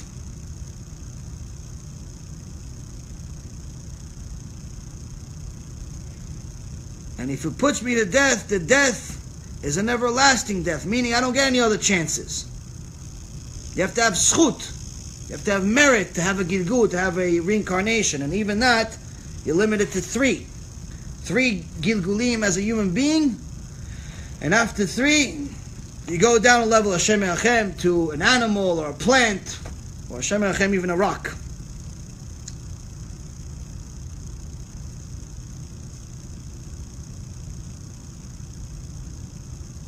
And this king, I'm unable to appease him with words. Not only that, but there lie before me 2 paths. One of Gan Eden and one of Gehenom. And I know not which one they would lead me. So why shouldn't I weep? So Rabban Yochanan, one of the greatest human beings, most righteous people that ever lived in history, says, okay, everything I did, the mitzvot, the Torah, and everything else, I was obligated to do it anyway. You don't get a bonus for showing up to work on time. It's like asking Hashem to give you a merit and give you a Gan Eden because you were breathing. You have to breathe. You don't get a raise because you came to work on time all year. At least not in a normal company. That's what you're supposed to do. I remember these employees would come to me and say, oh, I came on time. And you want a cookie? What exactly do you want that you came on time? The good news is you're not fired because you came on time. That's an award. Like people expect something for nothing, for things that are expected. No, but I respect you. Okay, so what would you like me to advocate you disrespecting me? Like people think like, oh no, just because I respect my parents, they should fulfill every wish I have. I have this one guy, misken. This guy is like angry at his parents. Why is he angry at his parents? Because they won't buy him a car. But angry, not angry like, oh, I'm upset, okay, whatever, I gotta go back to life. No. This has been months in the making already. I've been dealing with this kid. And he says, he expresses how much he hates his parents to me. Like, mamash, like a passionate hate that he has for his parents. Why? Because they didn't buy him a car. Maybe they don't have the money. Maybe they don't think you're responsible enough to get you a car. Maybe whatever. You hate your parents because they don't buy you a car? Something wrong with you? But this is what we're dealing with. Entitled generation that we live in, like, we're so fast to expect the world to dance to our tune that as soon as someone is not willing to dance, like, we hate them. It's over. Sometimes I have people say, hey, listen, I already did tshuva and, Hashem didn't heal me yet. I still have cancer. I still have skin disease. I still have money problems. My wife still hates me. My kid's still failing. Okay, you did tshuva last week, buddy. Relax. It's 1 week. Hashem waited 37 years. You want to wait for 1 week? You did tshuva a month ago. He waited 37 years. You want to do tshuva. You keep Shabbat for a month and a half, 2 months, 6 months. After you violated it for 30 years, and Hashem has to dance to your tune. He has to give you everything, fulfill all your wishes because you keep Shabbat for a few months. Okay, relax. Eventually, your will really become His will, and it'll happen. But Hashem is not working for you. I had somebody say just today or yesterday, oh, you know, ever since I did tshuva, a few months ago, nothing's really been happening, and I'm about to give up. I don't know, maybe Hashem is not listening. Like she's threatening Hashem in public. And on Facebook, she put this thing on Facebook, saying that she has a hard time, she's going through some type of hard time, and she's about to give up on Hashem. Like, she's telling everybody, you better let Hashem know. I'm about to leave. I'm about to walk out on him. You believe in the wrong Hashem. Because my Hashem, he doesn't dance to your tune. And if he did, he wouldn't be Hashem. People have this warped mentality of what God is. They're scared of the police officer, but God has to dance to their tune. So Rabbi Yochanan, Rabbi Yochanan was a extraordinarily righteous person, and he says he's petrified. This is the lowest level of fear, and he's telling you this is the one that I have. Obviously, he had much higher. He had love of Hashem and so on, but here he's expressing still, just because you have Ahavat Hashem, or you have a high level of Yirat Hashem, doesn't mean you still don't have the first one. It means you have all of them. You don't just go from level 1 to level 10 and then everything before is gone. I mean, when you're at level 10, you have 1, 2, 3, 4, 5, 6, 7, 8, 9, 10. You have all of them. You don't have just Ahavat Hashem. You also have Yirat Shamayim. You don't just skip. Oh, all of a sudden, because you love Hashem, you're always dancing. Oh, Hashem. No, my friend. You have Yirat Shamayim also. So he's telling you this lowest level is the highest level for us. Why? He goes, I don't know. Maybe I made a mistake. Maybe I made one of these averot not knowingly, and I lost my share of the world to come. They're about to show me two choices, Gan Eden, Gehenom. And the Gehenom part could be forever. Just the possibility of it. Maybe it's unlikely, maybe it's likely. That's your opinion, your flesh and blood. Who cares about what you say? The King of Kings said, it's a possibility. And for that, my friends, I'm scared. That's the lowest level. And if you have that lowest level, Shlomo HaMelech says, Ashrecha, you're praiseworthy. You're something. You're somebody special. You are something special if you have this lowest level. They wrote this Gemara about Rabbi Yochanan for you. This low level. Most people today don't have the low level. Number one, they don't believe in Gehenom because there's unfortunately a lot of false teaching. Number two, Gehenom is so far away people don't even think about it. Number three, people learn so much about Gan Eden that they forget that Gehenom even exists. Number four, everyone thinks they're much more righteous than they really are. Everyone thinks they're Rabban Yochanan, Ben Zakkai, and Rabbi Akiva together. Guy learns Torah once a week, he's minimum Moshe Rabbeinu. Woman puts Kisur Rosh, minimum Sarah Imenu. Minimum. Someone sent me a video of this woman, apparently, I think she's trying to do tshuva. She has an inspiring story. I didn't hear the story, and the reason why, I couldn't watch it. Two reasons I couldn't watch it. Number one, I thought originally it was 4 minutes, so I was willing to commit 4 minutes to this thing, but I found that it was almost 2 hours, so I don't have that kind of time. But the reason why I shut it off, and I didn't even watch 4 minutes, is because as soon as I put it on, I saw a woman with a long blonde wig. You want pure eyes? You can't look at stuff like that. Even looking at it, you're not allowed to. Forget about thinking, not thinking. Forget about Imada's clothes. Forget about it. I'm not even talking about any of that obvious stuff. Even someone that has that kind of a look, you can't even look at.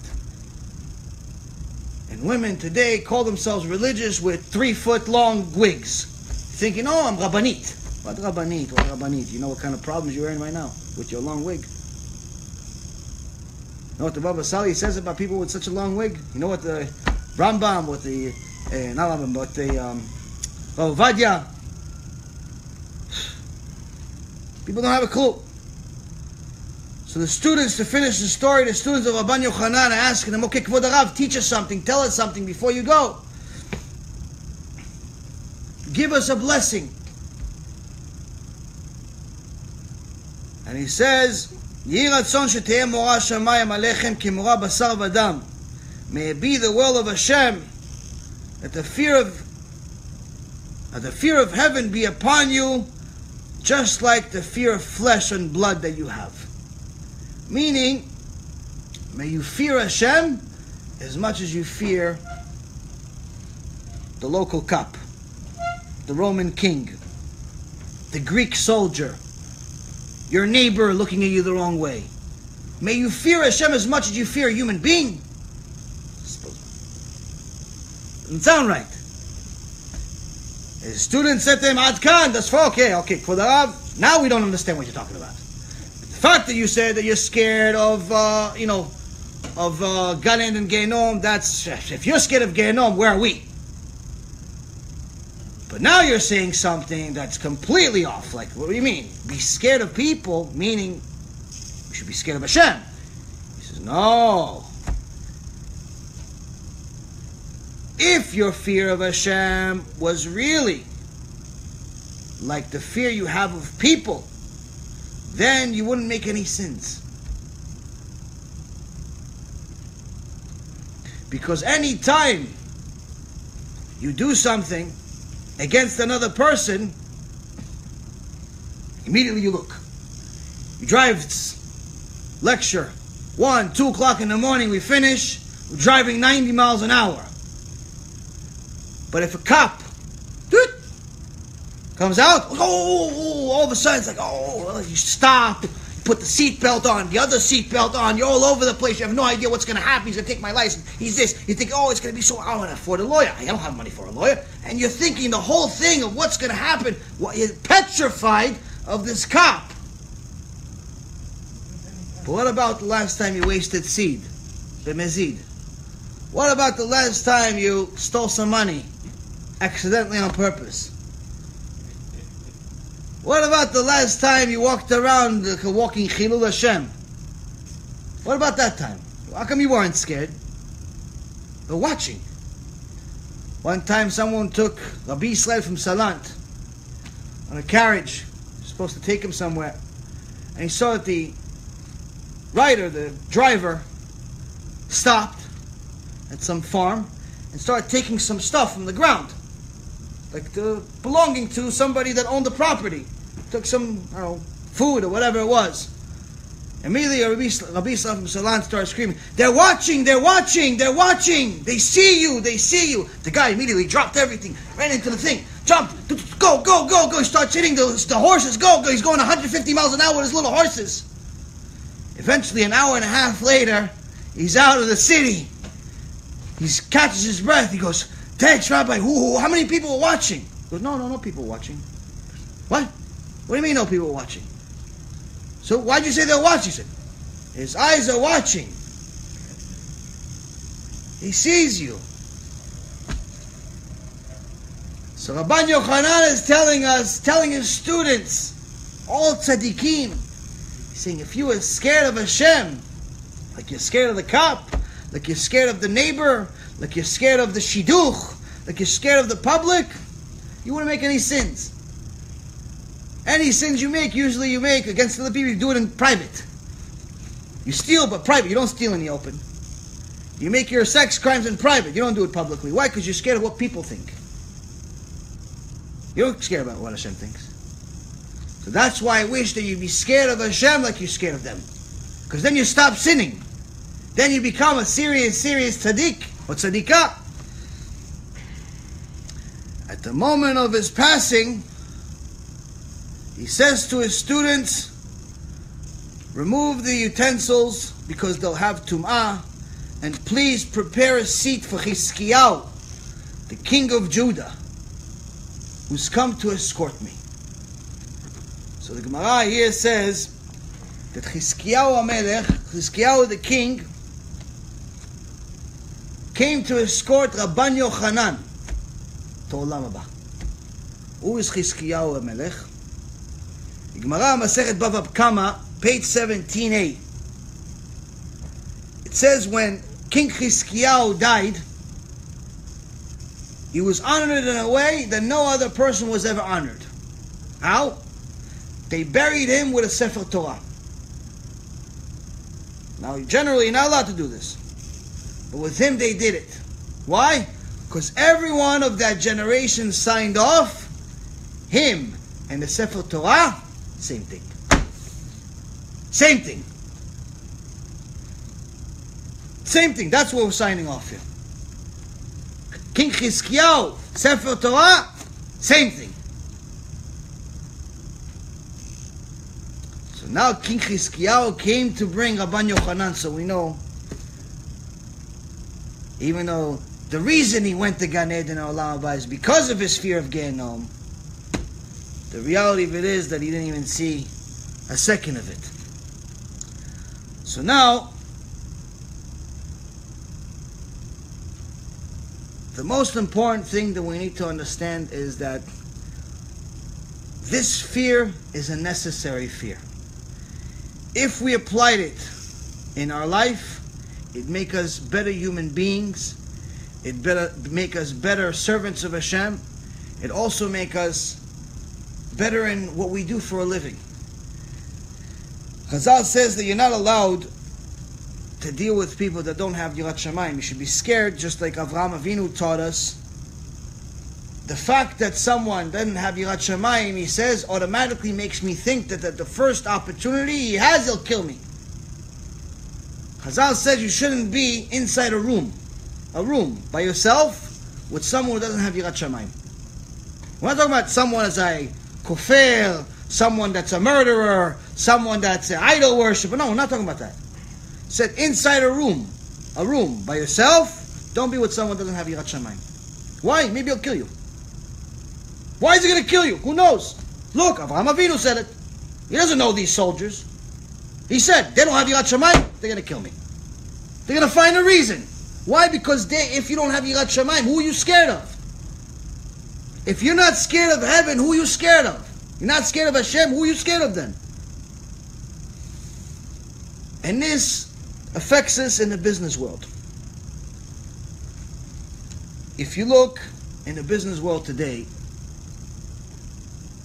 the overwhelming majority of professions today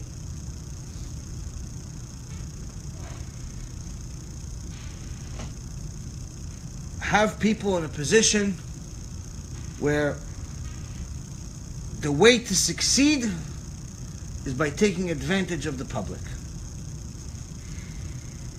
I remember when I had, oh HaShem, many employees, and you get to meet people and see them, and you see, everybody's fighting to make $1, and you see certain people have certain character traits that are mamash animals. Like the guy is willing to kill the guy next to him if it was legal. Only reason he doesn't kill the guy that just made the sale is because you have to go to jail. Not because he doesn't want to kill him. He wants to kill him, mamash. He closed an account, he didn't. He's so jealous, he's eating his heart so much, he mamash wants to kill the guy.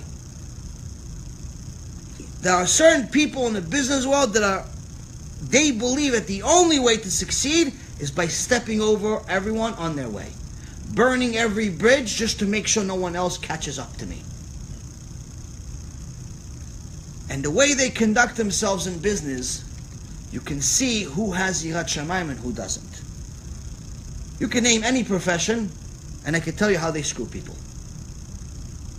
If they don't have Yirat Shamayim, it's 100% of the time. If they don't have fear of HaShem, any profession you want, I can tell you how they take advantage of people. Number one, I've seen it. Aside from investing and having employees and investing, I analyze companies for a living. I saw all professions. 2, I used many of them, whether it's real estate brokers, doctors, lawyers, accountants, whoever. I used a lot of different professions. Someone that has experience, Baruch Hashem, it's a good teacher. But it also gave me a very, very critical view of the world. I remember,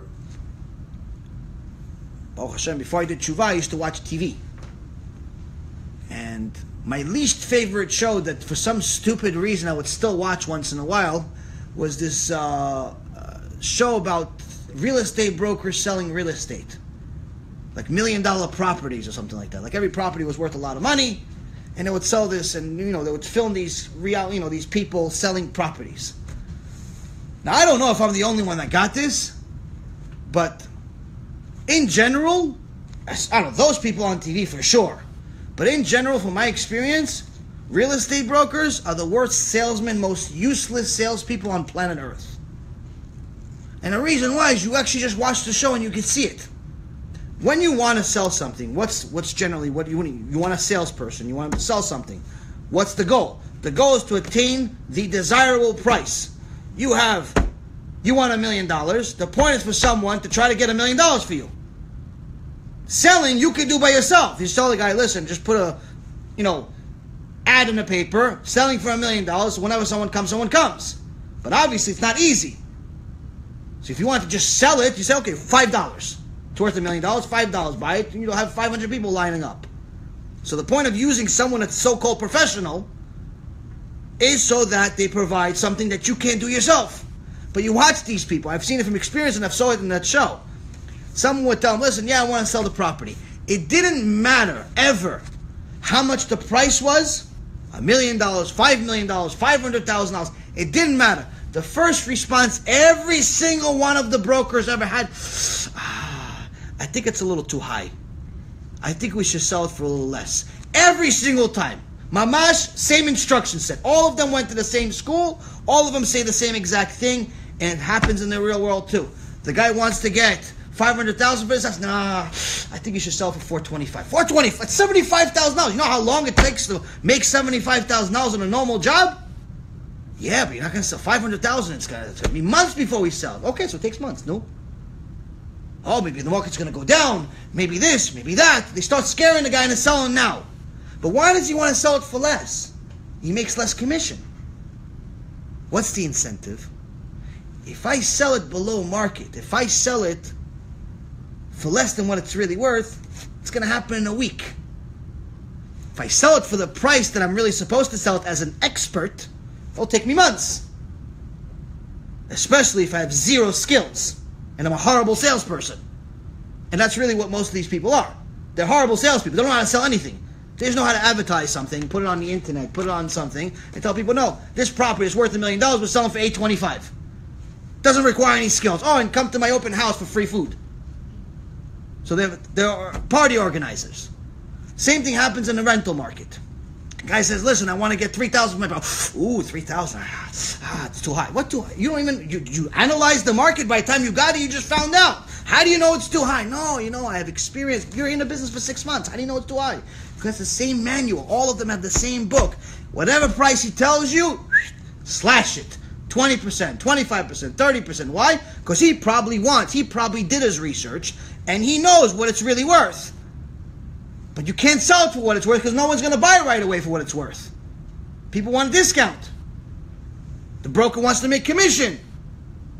What do you want to wait 6 months for your commission? No, I'd rather get 100% of something today than 50% of something potential higher down the road.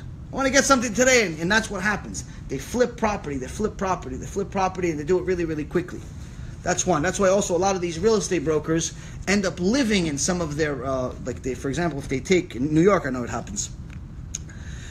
They, one of the selling points is that they live in the property where they're selling new apartments in. But the interesting part is that oh no, I live here. I love this property. Okay, so why are you helping everybody sell too? You help them buy, you help them sell. If you love it so much, why don't you tell everybody just buy? Why are you recommending for anyone to sell? You're on both sides of the transaction. So this is one way that, in the real estate world, it's obviously they're, if you are savvy, don't let them run your world. Second, stocks, the stock market and the investment market. I mean, this is not as popular as it used to be, but the business used to be transactional, which means that every time you do a transaction, the broker would charge a commission. So what would most brokers do? They would recommend for the investor to do as many transactions as possible. Even though it's illegal, it's called churning, they'd still find a way to do it. and to churn the account, to constantly make transactions. Why? Because every time they do a transaction, they make money. Even though if you look at any major investor that's really successful, whether it's Warren Buffett or Carl Icahn, and any of these real people that actually made real money in the stock market, they don't trade. They don't do a lot of transactions. They buy something, they hold it for years. So in essence, you're going against the grain. You're going against the better knowledge, the experience, the success. Why? Because you're selfish. Because you want to do transactions. So that's that. Also in the fee-based business that they have, where right now they changed the business model to some extent, where part of the business they get like an annual fee. Instead of transactions, they get an annual fee for whatever money you have. But still, this is another way, another trick that they have, that they found, which in essence is to take part of the money and to make that part of the money transactional. They'll sell them an annuity or some type of an insurance product or something that is transactional, that they make big money on, while they get the other money to make their regular money. Or they just put the money that people give them, millions of dollars, on autopilot. Meaning, all they do is just recruit people to invest money with them, but they don't actually manage the money. So the money manager doesn't actually manage any money. He outsources it to somebody else, but he still gets a whole fee. So again, this is the way it works. In insurance world, every insurance broker loves insurance, even though sometimes they themselves can't afford it. And they'll always tell you to buy a lot more than what you need. You're worth $1 million? Buy $5 million policy. You have a business, buy disability, buy this, buy that. They're always going to sell you more and more insurance than you have. Or these scammers also started a new part of the business called life settlements, which pretty much is a way for people to bet on other people dying. So there's a way that you could buy policies of old people. You buy their policy, so you're going to pay the premium every year, and when they die, you collect the death premium. So in essence, the whole time you're cheering for these people to die, which is a very morbid business. It's actually also illegal.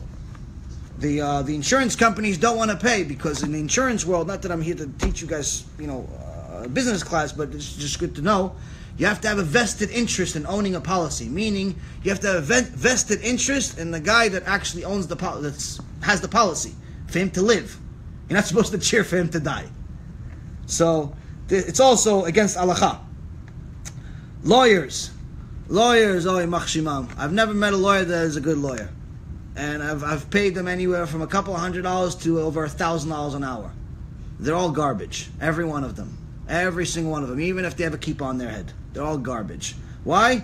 Because all they're going to do is they're going to try to overdo. So you have the real estate guys are underselling, the stock guys are overselling, the insurance guys are causing you to overbuy, the lawyers are causing you to overdo. Meaning, you have a case, you have a simple case, they want to write you a 35-page response. Why? Just write 2 pages, it's enough. You don't need this foreign language that they use. Just write, the guy is a criminal, he did this, 10 bullets, that's it, you're finished. What do you need to write a 35-page answer for? Why? Because I get paid $300, $400, $500, $600, $700, $800 for every hour.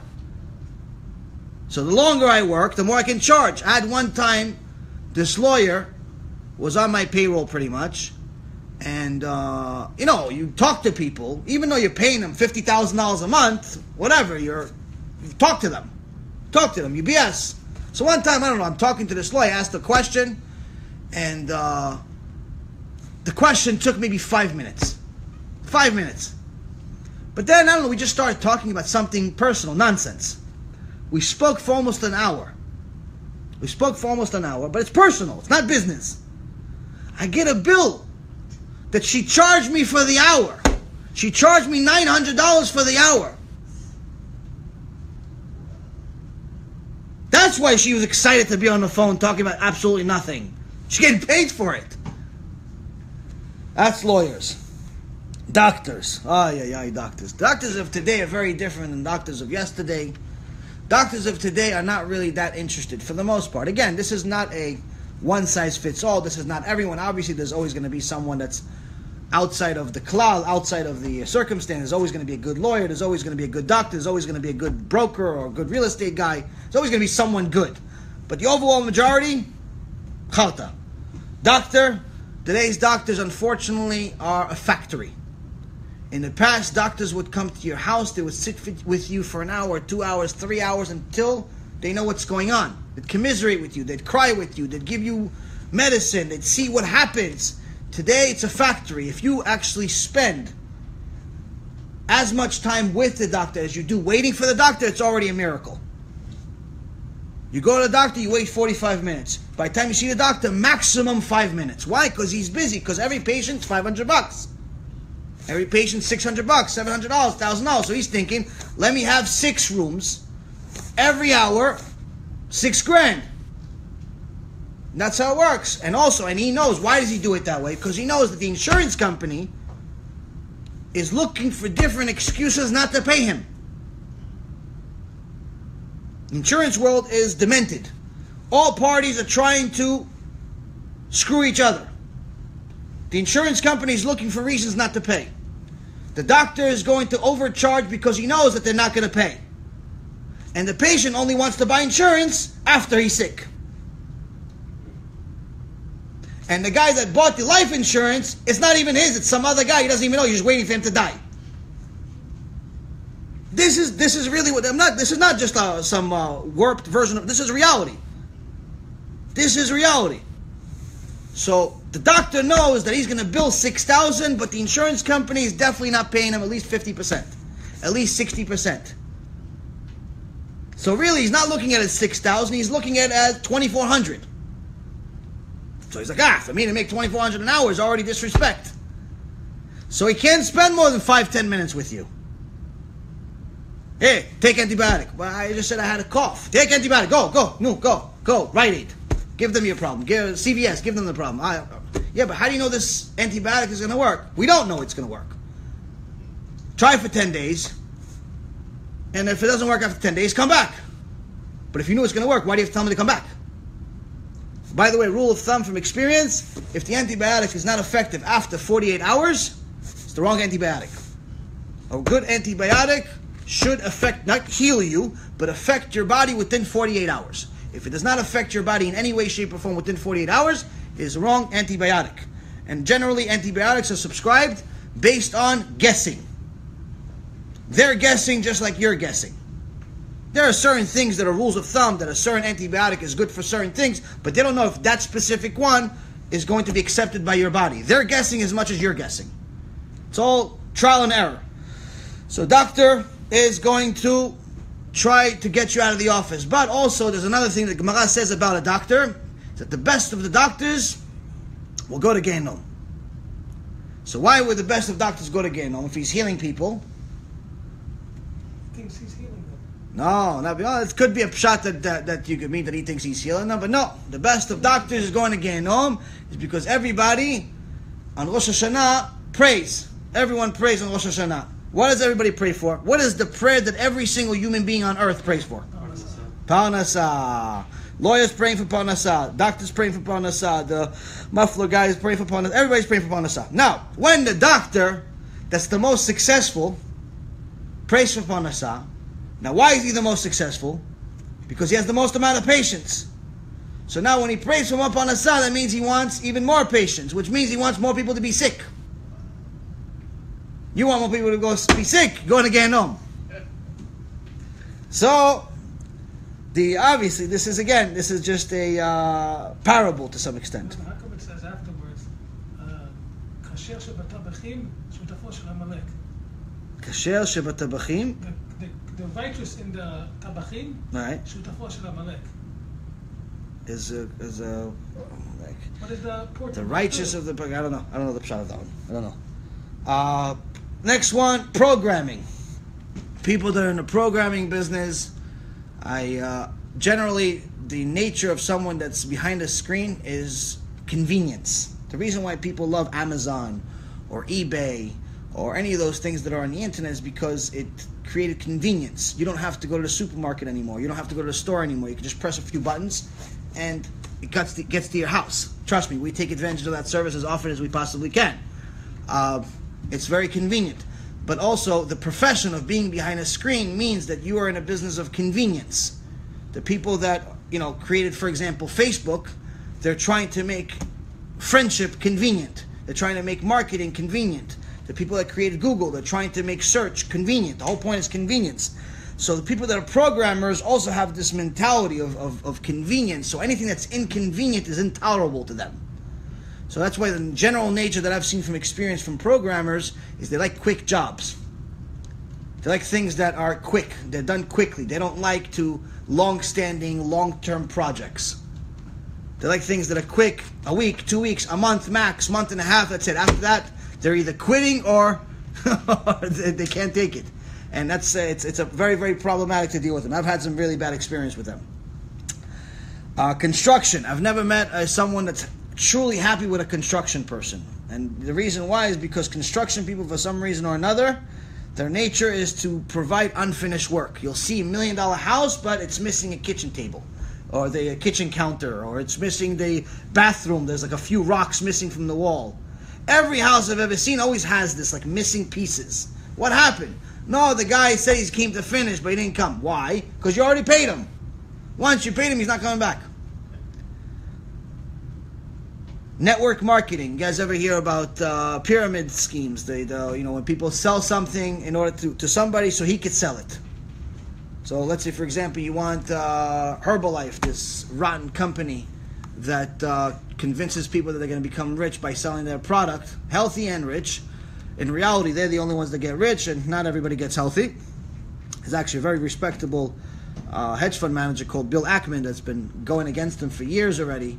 It's a famous battle, and the point is that he proved that the whole business in general, by definition, is corrupt. Problem is that people are so enticed by money, they don't care about the fact that most people under them are going to lose. This is how warped our reality is. This is how strong our Yetzirah is. And the key of saying all of this is to sum it up this way. We sum up the entire shiur this way. The real estate guy is always going to convince you to undersell. $1 million property, sell it for $800,000. Why? Because he can make quick commission. The stockbroker, the investment guy is always going to make you or convince you to make many more transactions than you need to. Why? Because he needs to make his commission. The insurance guy is going to sell you a lot more insurance than you actually need. And it also makes it very difficult for you to actually collect when it's time to collect. Or he's going to sell you something that you don't even want, because in essence, for you to wish for somebody else to die by buying a life settlement, it's against halakha. Next thing is the lawyer. The lawyer is always going to make you overdue. You have a $5,000 case, he's going to turn it into a $35,000 case. That's just their nature. Why? Because they need to make money. The doctor is going to treat you like it's a factory. He's not going to spend that quality time, for the most part, that you want. And the reason why is because he doesn't actually care that you're sick. You care that you're sick. He cares about money. And again, yes, there are some good doctors in the world. There are some that actually care that you're sick. But again, this is a general rule of thumb. When it comes down to dealing with these professions, this is the stuff to look for. Who not to deal with. Programming people, obviously, anyone that I've actually dealt with, usually when they do the job for free, they're the best. As soon as they charge money for it, it's terrible. And the reason why is because usually when someone is interning or is providing a service for free, it's because they're passionate about what they do. Whereas as soon as you pay somebody something, immediately the passion disappears and disintegrates into thin air, and money, the Yetzirah of money shows up. Network marketing or construction, we talked about construction, obviously it's unfinished work, and network marketing is just a corrupt business. So now, what does this have to do with us with this whole shiur? Is that if you notice, every single one of these things, all of these flaws are fixable. The real estate guy can actually train himself and become a real good salesman and actually sell the property for what you want. That's the point of using him. He can get you the property for what you want. If you're buying, to buy it for less. If you're selling, to sell it for more. That's the point of being a professional. The stock guy can focus more on the investments and provide you the service that he says that he's going to try. Of course, there's going to be times that he's going to lose. There's going to be times that he's going to win. But the point is, at least he's going to do his best. Even though I've had many clients that have made money over the years, I've also had clients that lost a lot of money with me at some point. The point is, no one could ever say, I didn't try my best. Even at the end, when everything blew up in my face, the one thing that everyone knew is that I was my own biggest client. So you can't say I didn't believe in what I sold. Okay, yeah, you lost money. Sure, I lost a lot more than you. I lost more than everybody. You lost 100,000, you lost 200,000, you lost 500,000. Okay, great. I lost millions. I was my biggest client. So I didn't do what I did because it was just making money off of you. I believed in what we were doing. If you have a guy like that, that's who you deal with. That's who I would deal with. Insurance guy, you have to always get 3, 4, 5 opinions before you buy insurance. Because generally, most of them follow the same sell system. They're always going to try to oversell you and pretty much, but at some point, some people see that they, if you have multiple opinions, they're going to come back more to reality. Stay away from certain parts of that insurance business. Lawyers, my personal opinion, unless you have a major corporation, you pretty much don't care about money, deal with small lawyers, deal with small shops, and also have the agreements ahead of time. Don't do these things where they charge you by the hour. You have a case that you know the case is going to last for a year, 2 years, 3 years. Make a deal with the guy that there's a cap. It can't be more than 10,000. It can't be more than 20,000. It can't be more than 30,000. Don't be one of these clients like I used to be. It was like, whatever it costs, I'll pay you. Why? Because that's exactly what they're going to do. Whatever it costs, they're going to charge you 10, 20, 30, 40,000 a month. As long as you're paying, it's what it costs. Doctor. It's hard to find a good doctor these days because it means they actually have to care. But ultimately, you see that each one of these things is all fixable. How can you fix all of it? Yirat Shamayim. As soon as you know there's an eye that's watching, you're not going to undersell anyone. Because you know it's not ethical to sell something that's worth $1 million, to sell something that's worth 100,000 for 80,000, just because you're not patient. It's not ethical. It's not ethical to overcharge a guy. It's not ethical to oversell a guy. It's not ethical to sell him things that he doesn't need. It's not ethical to deal with people like they're a cattle. It's not ethical. As soon as you know there's an eye that's watching, everything changes. But Hashem knows that most people in the business world have such a big yetzirah for money that they don't look upstairs. They don't look upstairs. They don't look at Shamayim. So he said, okay, you know what? You're not going to look up there, so at least I'll put a government down here. So he made certain laws where those laws tame us. They don't make anyone honest, but they contain them. And that's what the essence of this Mishnah is. It says, yes, in essence, you're supposed to be afraid of the Malchut of Shamayim. You're supposed to be afraid of the Malchut of Shamayim. But because you're probably not, Hashem put the Malchut here in this world. Because if He didn't, you'd swallow your friend whole. Any questions? Baruch Adonai L'olam. Amen ve'amen.